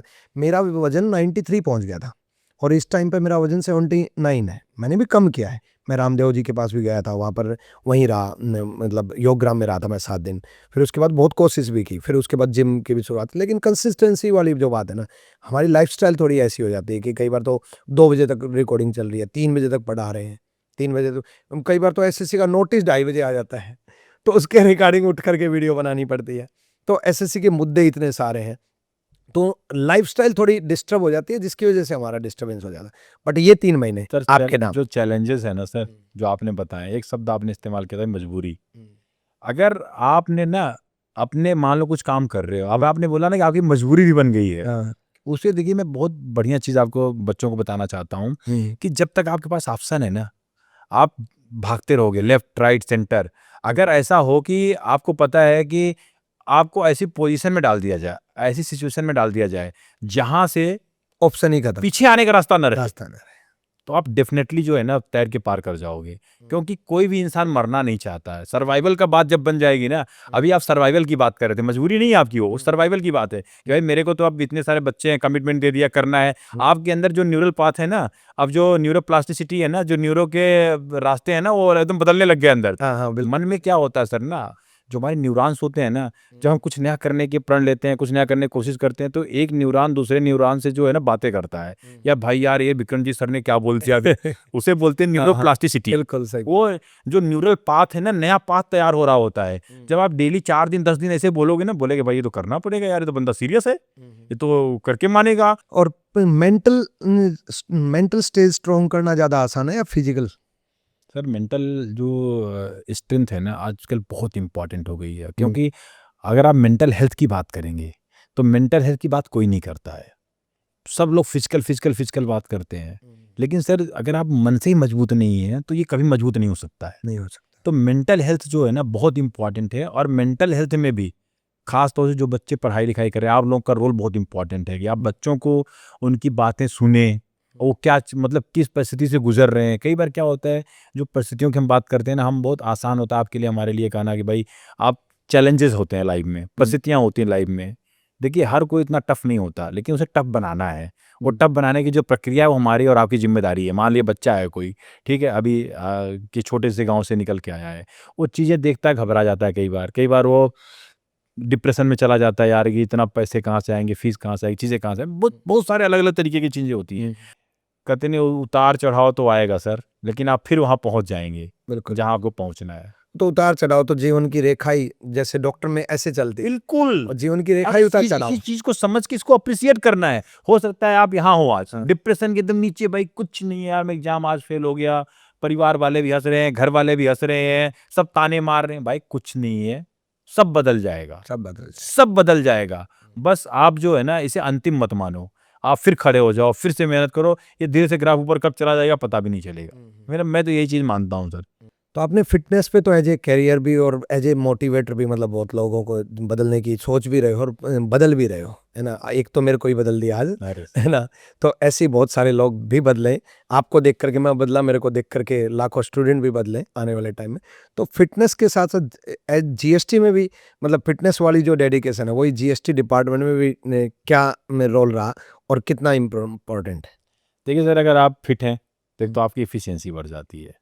जो काम लोग 4 घंटे में करते हैं, सकता मैं 2 घंटे में कर लूँ, क्योंकि आप मेंटली फिट हैं, फिजिकली फिट है, तो आपके अंदर जो होते नहीं है, वो इफिशियंसी जो है ना ऑटोमेटिक बढ़ जाती है। रही बात जीएसटी के काम की, तो ऐसे में जीएसटी में रेट ज्यादा मार पाते हो आप। जीएसटी में रेट भी ज्यादा मार सकते हो आप। तैयारी भी, रेट की तैयारी भी बहुत करनी पड़ती है सर। लोगों को तो सिर्फ रेट दिखती है, उसके पीछे तैयारी होती है ना, असली मेहनत तो वहां पे होती है। कितने महीने पहले तैयारी हो जाती है? आप ये समझो कि किसी केस को डेवलप करने के लिए आपको इन्फॉर्मेशन मिल रही कि भाई टैक्स का इवेजन हो रहा है, तो इस इवेजन को आपके पास रॉ इंटेल आती है, कई बार आपके पास इनपुट आता है, इंटेल नहीं बोलेंगे उसे, इन्फॉर्मेशन बोल लीजिए, इन्फॉर्मेशन, एक इन्फॉर्मेशन आती है। उस इन्फॉर्मेशन में क्या होता है, बहुत सारी चीजें रॉ होती है। तो कैसे लगता है आप लोगों को कि भी मान लो कोई कंपनी जीएसटी चुरा रही है, तो मतलब क्या इनपुट ऐसा रहता आप है? देखिए आज के समय में क्या है सर, जीएसटी पूरा कंप्यूटर पे है, बिल्कुल। पूरा डिजिटल है। जैसे अगर आप हम भी चोरी कर रहे होंगे ना, जैसे हम एडमिशन लेते हैं, हाँ। तो एडमिशन लेते हैं तो बच्चा जीएसटी के साथ ऑटोमेटिक ही जो पेमेंट करता है, ऑनलाइन पेमेंट करता है, तो ऑटोमेटिक जीएसटी देता है और ऑटोमेटिक हमारे अकाउंट में आता है, तो हमें जीएसटी पूरा देना ही पड़ता है। सब कंप्यूटर पे है। तो वही तो जीएसटी चोरी, तो मतलब मुझे जितना मैं अकाउंटिंग को जानता हूँ कि मुझे लगता ही नहीं जीएसटी हो ही नहीं सकती। देखिए क्या होता है कि बहुत सारी इंडस्ट्री है, जैसे आपकी इंडस्ट्री है, एजुकेशन की इंडस्ट्री हो गई, इसके अलावा बहुत सारी इंडस्ट्री है। जैसे अब जहाँ पे क्या होता है, इनपुट एक होता है, इनपुट टैक्स क्रेडिट, ठीक है। मोस्टली लोग क्या करते हैं, इनपुट टैक्स क्रेडिट क्या होता है, इक्वल टू कैश ही समझो आप। मतलब आपने कोई सामान जो है बेचा, तो अब आप उसका क्रेडिट ले सकते हो, ठीक है, क्योंकि अगले को टैक्स पे करना है, तो आपने जो इनपुट यूज किए थे उसमें, उसकी क्रेडिट अपने पास आप रख सकते हो। तो आजकल सर चोरी किसी को जीएसटी की करनी नहीं है, बिल्कुल सब कुछ सिस्टम पे है, और जो लोग चोर लोग हैं उनकी सामत बहुत जल्दी आ जाएगी, वो बचेंगे नहीं। बिल्कुल, समझ रहे हैं कि नहीं। तो जीएसटी बहुत ही सरल टैक्स है, बहुत ही आसान कर है, और अभी नेक्स्ट जेन जीएसटी रिफॉर्म अगर आप देखे होंगे, तो जो टैक्स की स्लैब थी अब 2 हो गई हैं, लेकिन अब हुई है, मतलब लगभग 14 से लेकर के 25-11 साल बाद स्लैब हुई है। चीजें तो शुरुआत से कम नहीं होनी चाहिए। टैक्सेशन क्या होता है सर, स्टेबलाइज करता है धीरे धीरे। आप नए टैक्सेशन एरा में गए थे, आप सोचो, आप जीएसटी जब आ रहा था उसके पहले क्या था, मल्टीपल टैक्स थे, कितने कास्केडिंग इफेक्ट था। फिर उन सबको स्टडी करने के बाद एक नए रिजीम में आए हम लोग। उस नए रिजीम में आने के बाद हर चीज इवॉल्व करती है। इवॉल्व करने के बाद सरकार क्या है, माननीय प्रधानमंत्री जी का आज की डेट में मानना ये है कि जो आम जनता है, जो कॉमन मैन है, उनको सफरिंग कम से कम हो। अब आप देखेंगे हेल्थ एंड जो इंश्योरेंस है 0% टैक्स कर दिया गया है हेल्थ इंश्योरेंस के ऊपर। अगर आप देखेंगे अभी, तो जितनी भी 18% वाली स्लैब थी, ठीक है, और जो आपकी 5% की स्लैब है, यही 2 रखी गई हैं। 12 हटा दी गई है, 28 हटा दी गई है। लेकिन एजुकेशन में तो अभी भी 18% है कोचिंग सेंटर पर। देखिए अब स्टेशनरी को फ्री कर दिया गया है, नो टैक्स, 0 टैक्स। तो कहने का मतलब क्या है कि अल्टीमेट जो बच्चा पढ़ता है एजुकेशन, देखिए अब जैसे मान लीजिए कोचिंग हो गई, अब कोचिंग क्या है, एक स्पेशलाइजेशन है, स्पेशलाइज्ड फैसिलिटी हो गई। लेकिन पढ़ने पढ़ाने के किसी को लिए कोच कर रहे हैं तो वहां पर तो 0% होना चाहिए। नहीं, अब पूछिए रीजनिंग क्या है। मैं रीजनिंग बताता हूँ, हो सकता है आने वाले समय 0% हो, लेकिन अभी आज की डेट में रीजनिंग क्या है, एक आप प्रोफेशनल ट्रेनिंग दे रहे हैं, बच्चे की चॉइस है कि आप आके पढ़े ना पढ़े। तो अगर दे कैन, कहते नहीं कि अगर आप आके पैसा भर सकते हो, कर सकते हो, तो आपके पास एक लग्जरी टाइप की चीज़ हो गई है कि भाई आप कोचिंग ले रहे हो। ठीक है, एक बच्चा जो ग्रामीण परिवेश में है उसको सबसे पहले क्या चाहिए, किताबें चाहिए, कापियाँ चाहिए। सरकार ने टैक्स फ्री कर दिया कि आप पढ़ो। लेकिन आप ग्रामीण लो। परिवेश वाले ही कोचिंग जब लेने आते हैं, यूपीएससी की मान लो 2 लाख फीस है, मान लो ऑफलाइन की, तो उसके 36,000 उसके टैक्स के और लग जाते हैं। 36,000 में वो 6 महीने गुजारा कर लेता। तो टैक्स स्लैब कम होगा तो बच्चों पे भाव में भार कम पड़ेगा। देखिए, आपकी बात बिल्कुल सही है। अगर आप इस तरह से रहें, ग्रामीण परिवेश के बच्चे आके ट्यूशन पढ़ रहे हैं, तो आप सोचिए ना कि उनकी समृद्धता कितनी है। अगर आपको 2 लाख रुपए ला के दे रहे हैं तो उनके माँ बाप की मासिक इनकम कितनी होगी, वार्षिक इनकम कितनी होगी। ऐसा नहीं कि हमारे कर्जे इसका- पे इसका- लेकर, इसका मतलब जैसे मैंने कोटा में मैं जब तैयारी की थी आईआईटी की कोचिंग लेने के लिए, तो वहाँ पर मैंने, मेरे माँ बाप ने कर्जे पे, क्योंकि मैं एक रिटायर्ड आर्मी ऑफिसर थे मेरे पिताजी ना, सूबेदार से पोस्ट से रिटायर्ड हुए थे, तो कर्जा लेकर के मेरी फीस भरी थी। तो इस सिचुएशन में भी आता है कि कर्जा लेकर के फिर 2 लाख फीस, उसमें 36,000 टैक्स और लग गया। मैं तो मानता हूँ कि कर्ज लेके कभी अगर आप पढ़ाई करने कोटा गए थे, तो इसका मतलब माँ बाप को एक तो आपके ऊपर बहुत भरोसा रहा होगा कि मेरा बच्चा कुछ करेगा। और आप बहुत बेहतर आज आप कर भी रहे हैं। ठीक है, बच्चों को कोच कर रहे हैं, पढ़ा रहे हैं। लेकिन मैं अभी भी, मेरा मानना ये है कि जो आप कोचिंग दे रहे हैं, अगर हम बोलते हैं कि इस पर 18% टैक्स है, तो इट्स ए डिबेटेबल इशू है कि आपका पर्सपेक्टिव हो सकता है कि सर नहीं, 18% नहीं होना चाहिए, या तो आप इसको 0 कर दीजिए, आप इसको 5 या इसको कम कर दीजिए। एक डिबेटेबल इशू हो सकता है। लेकिन अगर आज की डेट में है तो मैं यही बोलूँगा कि भाई अगर हम कॉमन मैन की पढ़ाई लिखाई देखें, अगर आप स्कूलों में पढ़ाई लिखाई स्टैंडर्ड तो ऊपर कर दिया गया, उनकी स्टेशनरी को वो किताबें वो कर दिया, ताकि एक्सेसिबिलिटी जो एजुकेशन की है ना, जहाँ पे एक्सेसिबिलिटी बैरियर था पहले से सुधार, पहले उसको तोड़ा जाए, एक्सेसिबिलिटी बैरियर को तोड़ा जाए। फिटनेस में सरकार ने टैक्स फ्री कर दिया, इक्विपमेंट कितने सस्ते कर दिए। लेकिन अब आप बोलोगे नहीं जी मैं तो फिटनेस पर्सनल ट्रेनिंग लूंगा, हाँ, तो उसमें तो पर्सनल ट्रेनिंग लूंगा तो आपकी चॉइस है ना, चॉइस है। लेकिन फिटनेस के जो एक्सेसिबिलिटी है, जो इक्विपमेंट्स हैं, वो सस्ते हो गए। तो सरकार ये चाहती है चीजें, आप फिटनेस बढ़ावा दे रही है ना सरकार। ओके, तो कहने का फिर हम फिटनेस पे चले गए सर। अल्टीमेटली जीएसटी में फिटनेस नजर आता है मुझे तो। तो अच्छा, मतलब फिट इंडिया के ब्रांड एम्बेसडर का सही काम यही है कि हर जगह में माइंड में स्ट्राइक रहे, तो ये काम करना है मुझे, इंडिया को फिट करना। तो और इंडिया को फिट भी आप कर सकते हो। वापस जो आपने जीएसटी की बात की, तो जीएसटी बहुत ही आजकल आसान हो गया है और सरल हो गया है, जिससे लेकिन सबको विपक्ष इसको गब्बर सिंह टैक्स बोलता है। देखिए सर, देश के अंदर क्या है ना, सबको अपनी राय रखने का जो है अधिकार है। मैं तो ना विपक्ष के साथ हूँ, मैं एज ए गवर्नमेंट अगर एम्प्लॉय वो एज ए नागरिक बात करूँ तो मैं यही बोल सकता हूँ सर कि सबको अपनी राय रखने का अधिकार है। कोई कुछ भी बोल सकता है सर, और आदमी को अपनी राय देनी भी चाहिए। ये पक्ष में होते हो, विपक्ष में होते हो, तब ये यही हो रहा होता। देखिए सर, सरकारें आएंगी जाएंगी, हमें अटल बिहारी वाजपेयी जी देश रहना या बहुत अच्छी होती है, देश रहना चाहिए। सर सरकारें आएंगी जाएंगी तो वो तो काम है ही है सर। अब में क्या करना है कि अपने देश के लिए करना है सर। जैसे अभी मुझे बहुत अच्छी बात लगती है, देश सर्वोपरि, राष्ट्र सर्वोपरि, ये देश नहीं झुकना चाहिए। कुछ भी हो सर, आप और हम क्या है, इस देश के साथ ही हमारी पहचान है ना सर। बिल्कुल। आप देश है तो हम हैं। तो चीजें क्या है कि ठीक है, लोग सत्ता में आना चाहते हैं, लोग विपक्ष में हैं तो कुछ बोल रहे हैं, वो तो सब ठीक है, वो अपना काम कर रहे हैं। हमें और आपको अपने देश के लिए सोचना है। एज ए नागरिक, एज ए गवर्नमेंट सर्वेंट, हम देश के लिए क्या सेवा दे रहे हैं। एज ए कोच, आप देश के लिए क्या कंट्रीब्यूट कर रहे हैं, वो मैटर करता है सर। बाकी बातें बहुत छोटी हैं। ओके, तो जब जीएसटी चोरी पकड़ी जाती है तो उसमें सबसे ज्यादा रोल जीएसटी इंस्पेक्टर का रहता है या अधिकारियों का रहता है? बहुत अच्छा क्वेश्चन है आपका। सबसे बड़ा रोल होता है मेरे स्टूडेंट्स जीएसटी इंस्पेक्टर्स बहुत ज्यादा, सबसे बड़ा रोल होता है उस चोर का, जिसने हमें मौका दिया कि आप जो है हमें पकड़ो। अगर चोरी नहीं करता तो कोई पकड़ता ही नहीं उसको। तो देखिए, it's a team effort sir. Okay, उसमें क्या होता है कि एक टीम होती है जो इन्वेस्टिगेट करती है या केस को देखती है। इंडिविजुअल कुछ भी नहीं होता है। और उसके साथ साथ उस चोर भाई जो हमें मौका दे रहे हैं कि उनको पकड़ा जाए। तो जीएसटी इंस्पेक्टर मेरे बहुत सारे स्टूडेंट सेलेक्टेड हैं, तो उनके ऊपर मतलब वर्कलोड वो जानना भी चाह रहे होंगे इस वीडियो के थ्रू कि मतलब जो लगना चाहते हैं, जिनका सपना है जीएसटी इंस्पेक्टर बनना, तो वर्कलोड क्या रहता है, सीनियर की का दबाव कितना रहता है, क्योंकि आप ऑलरेडी जीएसटी कमिश्नर हैं, तो मतलब सीनियर की उनका प्रेशर कितना, वर्कलोड का प्रेशर कितना रहता है एक एज ए जीएसटी देखिए आप सिलेक्शन? देखिए जो जीएसटी का इंस्पेक्टर होते हैं डिपार्टमेंट में हमारे कटिंग एज पे होते हैं, बहुत क्रूशियल रोल होता है उनका।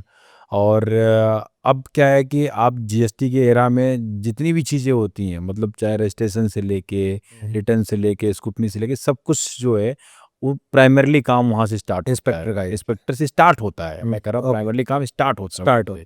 आप बहुत सारी चीज़ें जो है सीखते हैं, करते हैं। तो आप कहते हैं नहीं कि जो एक इंटरफेस है ना टैक्स पेयर और डिपार्टमेंट के बीच में, पहला चेहरा जो है आप ही होते हैं। तो बहुत क्रूशियल पद है ये। ओके। और पहल जैसे आपने तो काफ़ी एक्सपीरियंस है, 2010 में सिलेक्शन था आपका? 9 में। तो इतने साल से पहले जो सेंट्रल एक्साइज इंस्पेक्टर जैसे आते थे और अब पिछले 2 साल से जीएसटी इंस्पेक्टर हैं, कुछ बदलाव देखने को मिला? नहीं, अब आजकल के बच्चे जो है ज़्यादा टेक सेवी हैं, ओके। जो मैं महसूस कर रहा हूँ, जो मेरे आसपास आ रहे हैं। और ये है भी क्योंकि समय बहुत तेज़ी से बदल रहा है। अब एआई का भी ज़माना आ गया है। मैं तो एआई नहीं, मैं इसको आरआई बोलता हूँ। आरआई रियल इंटेलिजेंस है, आर्टिफिशियल इंटेलिजेंस बोलना इसका अपमान करने जैसा लगता है मुझे तो, क्योंकि कई बार तो पता ही नहीं चलता है। बहुत यूज करते हो आप एआई? इतना रियल होता है। बिल्कुल बिल्कुल। ये देखिए समय के साथ चलना है। आपसे कुछ चीज़ अगर नहीं आ रही तो आपको जानना चाहिए, समझना चाहिए, सीखना भी चाहिए। बिल्कुल। तो अब जो बच्चे आ रहे हैं वो सब बहुत कंप्यूटर में, टेक में बहुत एडवांस हैं। अच्छे खासे पढ़े लिखे बच्चे आ रहे हैं और आप जैसे मेंटोर कोच ट्रेन करके भेज रहे हैं, तो बच्चे रीजनिंग में भी, मैथ में भी बहुत अच्छे आ रहे हैं।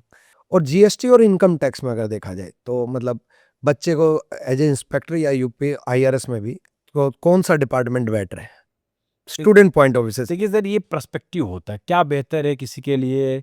किसी को इनकम टैक्स हो सकता है अच्छा लगता हो। कई बार तो मैं ये देखता हूँ सिविल सर्विसेज में जैसे होता है, किसी को आईएफएस लगता है अच्छा, किसी को आईएफएस अच्छा नहीं लगता है। कोई फॉरेन सर्विस का दीवाना होता है, कोई रेवेन्यू सर्विस में, कोई आईएएस में। तो जब से लेकिन जीएसटी जब से आया तब से ऐसा नहीं है कि इनकम टैक्स डिपार्टमेंट का रोल थोड़ा कम हो गया? अब ये सर पर्सपेक्टिव है। मैं अगर ईमानदारी से बताऊं तो हाँ बहुत काम है करने को इनकम टैक्स में भी, और वहाँ भी आप कटिंग एज पे ही होते हो। लेकिन अब जीएसटी को लोग यूनिफॉर्म की वजह से भी थोड़ा सा लाइक कर देते हैं सेंटर में, तो वो एक थोड़ा सा पर्सनल चॉइस सी हो जाती है। लोगों को लगता है कि यार यूनिफॉर्म जलवा बन जाता जलवा यूनिफॉर्म का चार्म तो थोड़ा सा लोगों को लगता ही है, बच्चों को, कि यूनिफॉर्म मिलेगा, यूनिफॉर्म पाएंगे, घर जाएंगे तो माहौल रहेगा। वो चीज़ आजकल के जितने भी जीएसटी इंस्पेक्टर बनते हैं तो यूनिफॉर्म में तो जरूर वीडियो बनाते हैं। तो वीडियो से मैं समझ में आया कि सोशल मीडिया का लाइफ में कितना ज़्यादा रोल है? सर आज के दौर में, आज के समय में, ये जिस दौर में हम लोग हैं, अपनी बात को कम्युनिकेट करने का, अपनी बात को रखने का, पब्लिक तक रीच आउट करने का, सोशल मीडिया बहुत अच्छा प्लेटफॉर्म है। स्टूडेंट लाइफ में यूज करना चाहिए? बिल्कुल करना चाहिए। काम की चीज़ें जैसे मान लीजिए कि यूट्यूब पे अगर आपको कोई कंसेप्ट समझ में नहीं आ रहा है तो आप जाके देख सकते हैं, यूट्यूब पे ही पढ़। इजीली अवेलेबल हैं आप। लेकिन इंस्टाग्राम की रील्स जब चलती हैं तब पता नहीं चलता 3 घंटे कब चले गए। उसके पीछे क्या है सर, जो डोपामाइन वो इंस्टा, देखिए मैं फिर से वही पे आ रहा हूँ कि भाई इंसान को सुख चाहिए, हर क्षण चाहिए। पेन तो किसी को चाहिए नहीं। जब आप पढ़ते हैं, किताब में मन लगाते हैं तो आपको तकलीफ होती है, और जब रील कर रहे होते हैं तो दिमाग को खुशी मिल रही होती है। तो किए जा भाई स्क्रॉल। वो आपको लिमिट तय करनी पड़ेगी कि एक बार में 10 मिनट ज़्यादा फ़ोन नहीं देखना, मुझे 15 मिनट ज़्यादा फ़ोन नहीं देखना है, काम की चीज़ें तो यूज करना है, अवेयर रहना, अवेयर रहना है। Awareness is the key sir. Okay. आपको अवेयर रहना है कि मैं कितनी रील देख लिया। आप ऐसा नहीं है कि आप ये जानो ही मत रील क्या होती है, वो भी गलत है। अवेयर रहो कि मैं क्या कर रहा हूँ।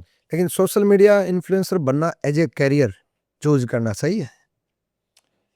देखो सर, क्या है कि एज ए करियर अगर आप मेरे से बात कर रहे हो तो आपका मकसद क्या है करियर के पीछे? इन्फ्लुएंसर बन के आप चाहते क्या हो? कि सिर्फ पैसा कमाना है आपका मकसद है, या एक्चुअल में सोसाइटी में कुछ इन्फ्लुएंस ला के कुछ परिवर्तन करना चाहते हो, कुछ कंट्रीब्यूट करना चाहते हो? क्योंकि करियर तो मैं उसी को मानता हूँ जिससे लोगों का कुछ आप भला कर पाओ, कुछ कंट्रीब्यूट कर पाओ उनकी लाइफ में, आपके देश के। इसी वजह से सवाल पूछा कि मैं खुद ये चाहता हूँ कि इन्फ्लुएंसर बने तो आप जैसे इन्फ्लुएंसर बने जिन्होंने खुद भी किया और लोगों की जिंदगी भी बदली। सिविल सर्वेंट इन्फ्लुएंसर बने, या जैसे आपने फिट इंडिया मूवमेंट चलाया तो उसका इन्फ्लुएंसर बने। बट जैसे एक एग्जांपल दूं, बिग बॉस है ना, बिग बॉस से निकले, जैसे एक मैं मतलब नाम तो नहीं लेना चाहूँगा, वो क्या पता कॉपीराइट मार दें, बट वो विनर रहे तो लोग उससे इतने ज़्यादा इन्फ्लुएंस है, जबकि उन्होंने ऐसा कुछ ज़िंदगी में कुछ किया नहीं है, मतलब कि भाई कुछ बहुत बड़ा कुछ जिससे इंस्पिरेशन मिले, लेकिन लोग उसके लिए पागल हैं। तो क्या ये पागलपन नई जैन जी गल है, सही है? देखो सर, मैं फिर से एक चीज कहना चाहूंगा, पागलपन होना बहुत जरूरी है आज के समय। पागलपन है तभी आप कुछ अचीव करेंगे, लेकिन क्या सही चीज के लिए पागलपन है जो आप बोल रहे हैं? हाँ। प्रश्न वो है, सही चीज के लिए सही है चीज क्या? के लिए। पागलपन तो जरूरी है, लेकिन सही चीज के लिए है क्या? वो क्या होगा कि भाई आप किसको अपना आदर्श मान रहे हैं, किस बेसिस पे मान रहे हैं, वो आपको अपने आप से ही पूछना है कि भाई मेरी रीजनिंग क्या है, मैं क्यों इनको अपना आदर्श मान रहा हूँ? क्या मैं इनके जैसा बनना चाहता हूँ या इनसे कुछ सीख के आगे बढ़ना चाहता हूँ? आपके जिंदगी में अगर कोई वैल्यू एडिशन कोई दे रहा है तो आप उसको आदर्श मानो। मेरे हिसाब से मेरा मानना ये है, अगर आपकी जिंदगी में कोई वैल्यू एडिशन नहीं कर पा रहा, नहीं दे रहा है, वैल्यू ऐड नहीं कर रहा आपकी जिंदगी में, आपकी जिंदगी जहां थी वही है।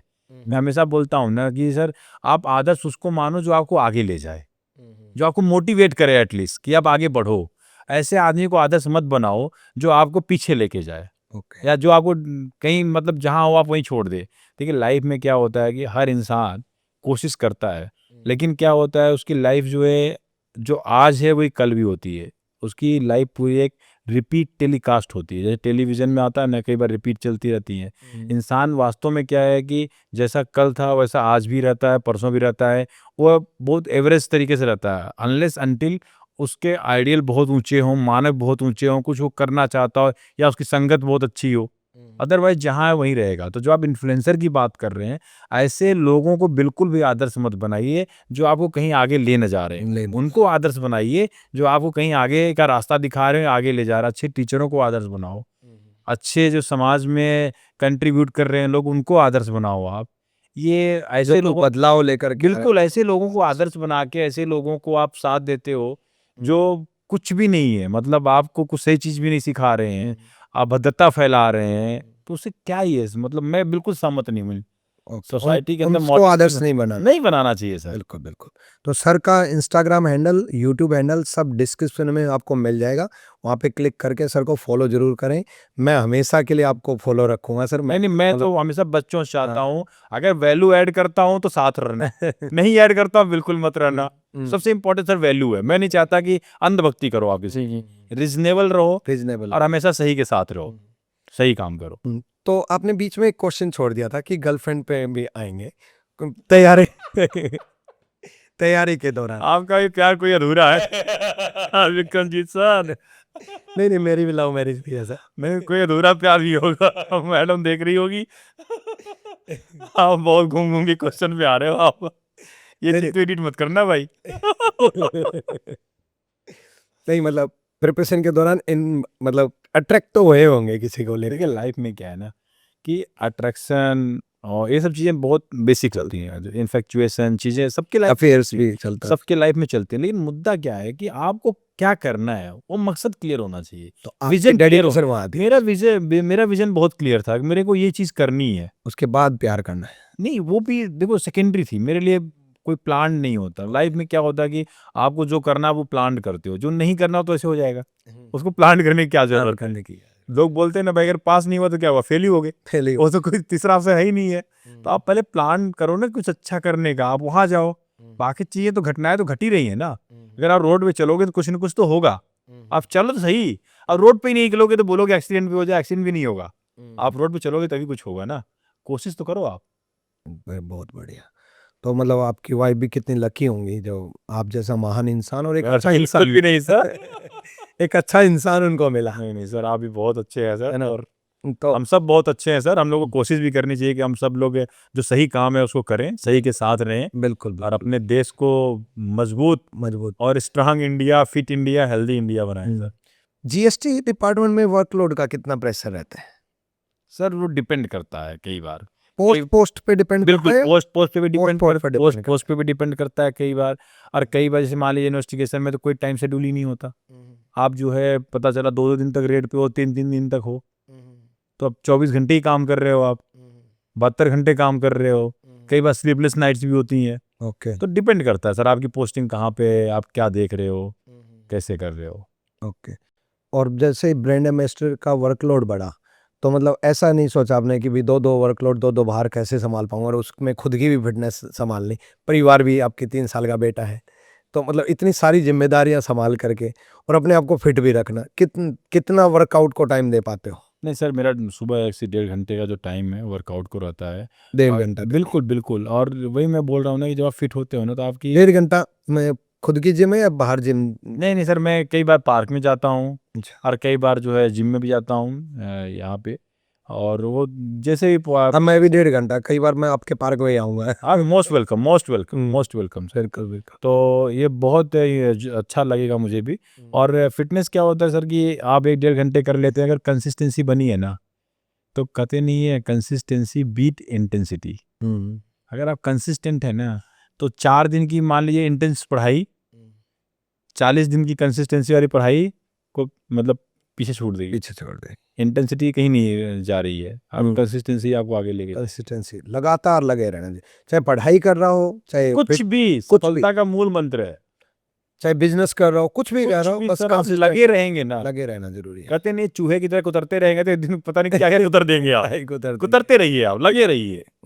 कम को करो, ज्यादा करो, बस करते रहो। चूहे का एग्जाम्पल सही नहीं जरा सबसे बताओ, सही। थोड़ा कुतरता रहता है, एक दिन पूरे घर के कपड़े कुतर देता है वो। पूरा घर इतने घर में आप पुराने कपड़े आप कहीं संभाल के अगर रख देंगे, अगर चूहा घुस गया पूरे घर के कपड़े कुतर देगा वो, एक दिन थोड़ी कुतरेगा वो। दांत हमें किरकिर करके कर देगा। ये बात तो आपने बहुत बढ़िया बोली कि चूहे का एग्जाम्पल सबसे अच्छा, और घर को क्या, कितना भी बड़ा महल बना लो तो भी उसको भी धीरे धीरे खत्म कर ही देगा अगर अपने पे आए, तो लगातार लगे रहो।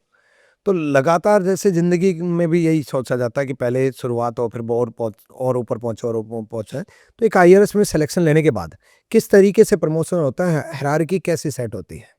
देखिए, सबसे पहली पोस्टिंग आपकी होती है असिस्टेंट कमिश्नर की, ओके, फिर आप बनते हैं डिप्टी कमिश्नर, डिप्टी कमिश्नर, फिर अगर हायरार्की की बात करें फिर आप बनते हैं joint commissioner, joint, additional commissioner, okay, commissioner, commissioner, principal commissioner, principal, फिर chief commissioner, principal chief commissioner, फिर आप एलिवेट हो जाते हैं बोर्ड में, फिर आप special secretary government of India बन जाते हैं, मेंबर बन जाते हैं, बोर्ड में पहुंच जाते हैं। तो आपका सपना कहाँ तक पहुंचने का है? सर देखिए, ये प्रमोशन जो होते हैं ना, अगर आप अपने कैरियर में अच्छा काम करते रहेंगे तो टाइमली आपका जो है प्रमोशन होता रहेगा। इसके लिए सपना लेने की जरूरत नहीं है। अच्छा, आपको अपना काम ईमानदारी से शिद्दत से करते रहना है, ओके। आप प्रमोट हो जाएंगे। और एज ए GST इंस्पेक्टर अगर सिलेक्शन लेता है तब भी? नहीं, इंस्पेक्टर बनेंगे तो इंस्पेक्टर के बाद आप जो है सुपरिंटेंडेंट बनते हैं, सुपरिंटेंडेंट बनने के बाद फिर आप असिस्टेंट कमिश्नर बनते हैं। ओके, तो वहाँ पे जो है पहले आप सुपरिंटेंडेंट बनेंगे, फिर असिस्टेंट कमिश्नर आप बनेंगे। तो वो डिपेंड करता है काम करने के तरीके पे डिपेंड करता है या हर कोई प्रमोट होता है? नहीं, मैं ईमानदारी से शिद्दत से कर, कोई हैंकी पेंकी करेंगे तो आप प्रमोट नहीं होंगे। बहुत सारी चीज़ें पैरामीटर होती है, आपकी अपार कैसी है, ओके, आप कैसे कोई आपकी ग्रेडिंग सही है नहीं, बहुत सारी चीज़ें देखी जाती हैं। लेकिन अगर आप ईमानदारी से शिद्दत से लगे रहेंगे अपनी देश सेवा में तो आप प्रमोट कर दिए जाएंगे। अगर आप IRS सेलेक्ट ना होते तो आज आप क्या कर रहे होते? मैंने कभी सोचा नहीं कि मैं नहीं होता। ओके, क्योंकि विक्रम जी सर, क्या है कि मेरा एक ही बेसिक लाइफ का फंडा है, जो चीज़ सोचना है उसे करना है। तो नहीं होता तो क्या होता, मैंने कभी नहीं सोचा कि नहीं होता तो क्या होता। मतलब हमेशा ये क्यों सोचना, क्यों सोचना कि ये नहीं होता तो क्या होता। आप एक चीज़ सोचो कि कुछ भी बड़ी चीज़ होती है, हम लोग सोचते हैं ना भाई ये नहीं होती तो काम ही नहीं होता, कुछ और होता और इस बेहतर होता। लेकिन हम उसमें सोचते ही नहीं कि भाई अगर ये नहीं होते तो क्या होते। लेकिन हाँ, जहाँ होते एक अच्छे इंसान होते, कुछ बेहतर कर रहे होते, इसकी गारंटी थी। कामयाब होना ज्यादा जरूरी है, एक अच्छा इंसान बनना ज्यादा जरूरी है? सर, अच्छा इंसान बनना ज़्यादा ज़रूरी है, कामयाबी तो ऑटोमेटिक आ जाएगी, वो तो उसका बाई प्रोडक्ट है। अगर आप अच्छा इंसान का मतलब क्या होता है, अपना काम समय पे करे, टाइमली सब कुछ करे, सबका ध्यान रखे, हर एक छोटी छोटी चीज़ों को ध्यान में रखे, तो यही तो एक कामयाबी है। कामयाबी और क्या है, आप अच्छे इंसान से कामयाबी को अलग क्यों कर रहे हैं? अच्छा इंसान है इसीलिए वो कामयाब है। लेकिन कई लोग मतलब कामयाबी के या पैसे के पीछे इतना पागलपन कर लेते हैं कि भाई मतलब किसी भी तरीके से हो, बस पैसा कमाया जाए। क्लैरिटी का भयंकर अभाव है। लाइफ में क्या करना है उन्हें पता ही नहीं है। आप मुझे एक बात बताओ सर कि पैसा क्या है, आप पैसे के लेके कहाँ जाओगे? अब मैं लोगों को देखता हूँ 4 घर 3 गाड़ियाँ इतनी चीजें, रहते जाके एक भी दिन नहीं है उसमें। एक फार्म हाउस भी बना ली यार, कोई नौकर रह रहा है उसका आप देख रेख के लिए, एंजॉय वो कर रहा है, आप बना दिए वहां पे। 4 दिन में जाके आप नहीं रह के आते हो। लोगों को क्लैरिटी नहीं है पैसे की। पैसा एक साधन है, पैसा साध्य नहीं है। लोग पैसे को साध्य बना लिए हैं। हाय पैसा हाय, भाई पैसे अगर रहे और पैसे से आप एक बेहतर लाइफ अपनी इंश्योर कर सको, उतना पैसा आपको चाहिए। पैसे के पीछे बिल्कुल भी नहीं, मतलब क्लैरिटी आपको रखना है कि हम लोग इस प्लेनेट पे ना एक यात्री बन के आए हैं। विक्रमजीत सर आए हैं, उतर के ऐसे निकल के चले जाएंगे, सब कुछ यही रह जाना है। अगर कुछ रह जाएंगी तो आपकी यादें, आपने क्या कंट्रीब्यूशन दिया था, कितना पैसा वैसा किसी को नहीं याद रहेगा। विक्रमजीत साहब ने 100 करोड़ कमा, आपसे कितने 500 हजार 10,000 करोड़ लाख करोड़ कमा के चले गए, कौन पूछ रहा है? कौन पूछ रहा है? लेकिन गांधी जी कितने पैसे कमा के, आप मुझे बताइए, कितने कमा के गए? कोई बोल दे कितने कमा के, लेकिन उनको आज भी राष्ट्रपिता के नाम से हम लोग जानते हैं। कहने का मतलब ये है, क्लैरिटी नहीं है लोगों को। लोग ऐसे ही सोच रहे हैं, ऐसे परेशान हैं, ऐसे जी रहे। आधी जनता परेशान है इन सब चीजों को लेके। क्लैरिटी किस चीज की होनी चाहिए भाई, कि लाइफ में आपको क्या चाहिए, कितना चाहिए। बिल्कुल। और उसकी क्लैरिटी तभी आएगी जब आप सुकून से बैठेंगे, अपने परिवार के साथ, अपने लोगों के साथ बातचीत करेंगे, और लाइफ जीने के लिए हेल्थ को प्रायोरिटाइज करेंगे कि भाई काया है तो तभी माया का भोग भी करेंगे। लोग ये भी भूल जाते हैं। मैंने ऐसे धन्ना सोचों को देखा है कि हॉस्पिटल में जाके जितना कमाए रहेंगे सब खर्च कराएंगे, रोते रहेंगे, कोई किडनी दे दे मुझे उधार। क्यों देगा कोई किडनी आपको उधार? आपने अपनी किडनी का ध्यान नहीं रखा और आज आप रो रहे हैं कि किडनी को से उम्मीद कर रहे हैं। हाँ, कि कोई उधार दे दे। अरे यार, हेल्थ का ध्यान रखो, ये इंपॉर्टेंट है। जितने दिन जियोगे सुकून से जियोगे। जैसे आपने हिंदी मीडियम से सिलेक्शन लिया है ना, और अब जो रेशियो चल रहा है वो इंग्लिश मीडियम वालों का ज़्यादा रेशियो चल रहा है, तो मतलब आज भी हिंदी मीडियम में सिलेक्शन हो सकता है? देखिए, हिंदी में सिलेक्शन बिल्कुल हो रहे हैं और अभी भी लोग एग्जाम दे रहे हैं, लेकिन परसेंटेज देखा जाए तो बहुत कम है। सर बिल्कुल कम हो गया ना, क्योंकि अब सारे बच्चे तो इंग्लिश मीडियम में पढ़ रहे हैं। अगर आप देखिए तो हिंदी माध्यम पढ़ कौन रहा है? मैं तो अपने गांव में जाके देखा था, गरीब का बच्चा भी, जो दिहाड़ी करते हैं, उनके बच्चे भी इंग्लिश मीडियम स्कूल में पढ़ रहे हैं। कहने का मतलब, जब पढ़ाई का माध्यम पूरा इंग्लिश हो पढ़ाई गया, का माध्यम और भाषा क्या है, मीडियम क्या है, बैरियर नहीं है। मतलब ये तो ठीक है, आप पढ़ रहे हैं जिसमें आप कंफर्टेबल हैं, आप उसमें एग्जाम लिख रहे हैं। अगर इंग्लिश में सक्सेस रेशियो ज़्यादा है, इंग्लिश में सफल ज़्यादा है, तो आप इंग्लिश पढ़ लीजिए। लेकिन जिस तरीके से इंग्लिश को प्रमोट किया गया, ऐसे हिंदी को प्रमोट आपको नहीं लगता करना चाहिए? नहीं, प्रमोट तो नहीं किया, ऐसा बिल्कुल नहीं है। राष्ट्र भाषा हमारी आज भी हिंदी है, और आज भी हर कोई हिंदी में कंफर्टेबल है, हिंदी बोल रहा है। अब आप बोल रहे हैं प्रमोट किया गया, इंग्लिश क्या है, एक ऐसी कॉमन लैंग्वेज आती है जो सब लोग कंफर्टेबल हैं। मतलब हम लोग डाइवर्स कंट्री है। हिंदी को लेकर के जैसे अभी एक मुद्दा चला था, हिंदी वर्सेज महाराष्ट्र में हिंदी वर्सेज मराठी, या साउथ इंडिया के लैंग्वेज के साथ चल जाता है। तो मतलब हिंदी में क्या ये मुद्दे चलना सही है, या फिर हिंदी तो पूरी नेशनल वाइज होना चाहिए? देखिए, आप एक चीज़ समझिए, आपने अपन जो देश है ना, वो कल्चर, संस्कृति, सभ्यता बहुत पुरानी है। और सब क्या होता है, अपनी सभ्यता से, अपनी संस्कृति से, अपने कल्चर से, अपनी भाषा से प्रेम करते हैं। जैसे सबको हम करना हरियाणवी भी बोलते चाहिए। हैं। हम तो भोजपुरी कई बार बोलते हैं, हमको पसंद है। अवधी बोलते हैं, हालांकि आप हम हरियाणवी बोलते हैं। भोजपुरी हमारी भाषा नहीं है, अवधी हमारी भाषा है, लेकिन हमें भोजपुरी भी अच्छी लगती है, अवधी भी अच्छी लगती है।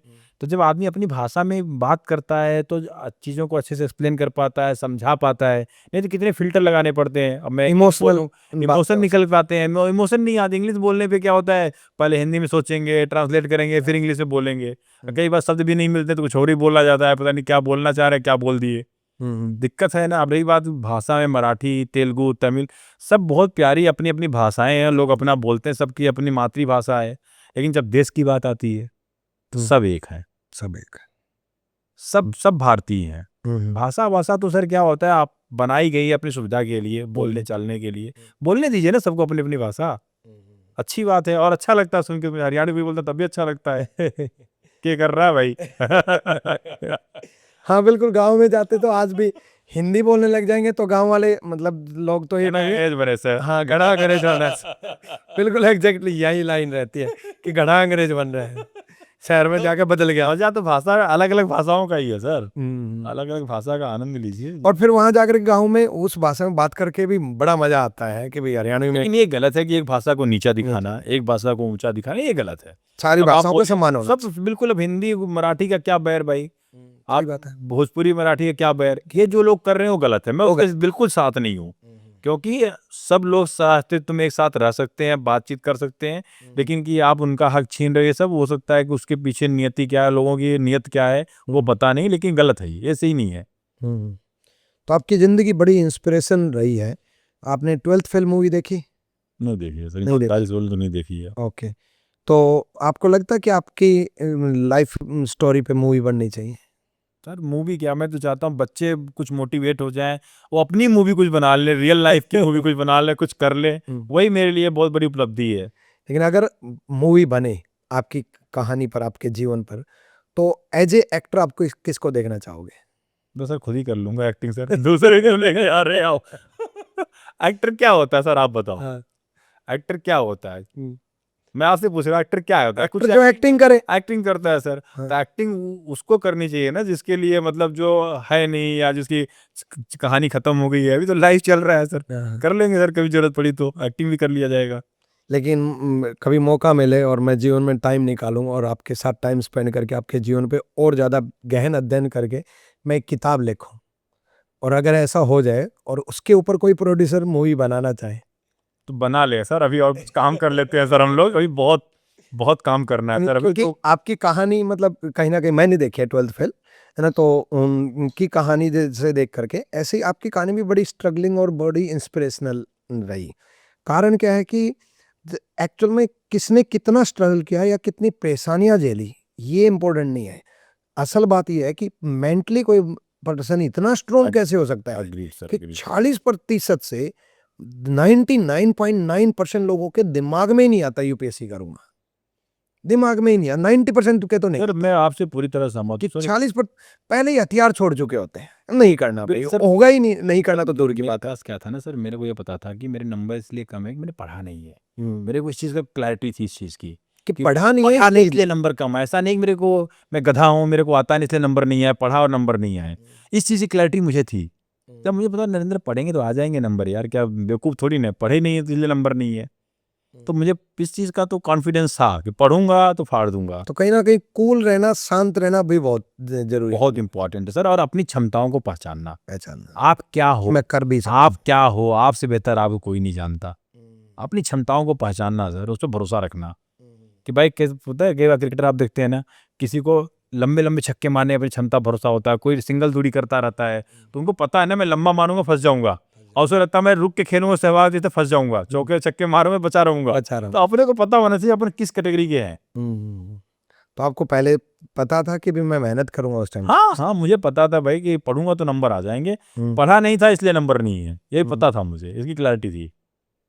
लेकिन आपके मतलब लाइफ स्टोरी पे अभी तो आप जीवन में और भी ऊंचाइयां छू करना है सर, बहुत बहुत कुछ करना है करना सर है। अभी तो। ना, जिस दिन मूवी बनेगी वो बड़ी हिट जाएगी सर, अरे सर, है ना, मतलब मैं खुद अपने सारे स्टूडेंट की टिकट बुक करा अरे सर, है ना। बहुत बहुत ही बेहतरीन लगा सर आपसे बातचीत करके, और मैं ये इंटरव्यू और पॉडकास्ट नहीं कहूँगा, ये बैठ के कहूँगा कि बातचीत हो, बिल्कुल है ना, बिल्कुल बिल्कुल, दो भाइयों के बीच में डिस्कशन हो। बिल्कुल बिल्कुल सर, आपसे बहुत अच्छा लगा सर, मतलब आपकी कहानी से। Same yes sir, thank you so much invite करने के लिए सर, थैंक यू सर। तो बच्चों, ये कहानी थी एक स्ट्रगल की, ये कहानी थी एक इंस्पिरेशन की, ये कहानी थी बदलाव की, ये कहानी थी बहुत कुछ आगे बदलाव करने की। इससे जीवन में आप सीखो और आप लोग भी बहुत कुछ सोचो कि आज से मैं नरेंद्र यादव सर के वीडियो से देख करके मैं आज से अपने जीवन में क्या बदलाव लेकर के आ सकता हूँ। अपनी डायरी में नोट डाउन करो, और जिस दिन वो अचीव कर लो उस दिन ये जरूर सोचना कि हाँ, नरेंद्र यादव जी की कहानी सुन करके मेरे को कुछ सीखने को मिला था, और जिन जीवन में बदलाव लेकर के आओ। बस ये जीवन छोटा सा है, कुछ आपके लिए अच्छा कर पाएं, भला कर पाएं, यही जीवन में उद्देश्य है। सर का भी यही उद्देश्य है, और सर को बहुत बहुत शुभकामनाएं। जीवन में बहुत ऊंचाइयां छो, बहुत कामयाब बनो, और भी कामयाब तो हो ही, और भी कामयाबी, और बेहतर खुशियां बहुत मिले। थैंक यू सर, सैल्यूट है आपको। Thank you.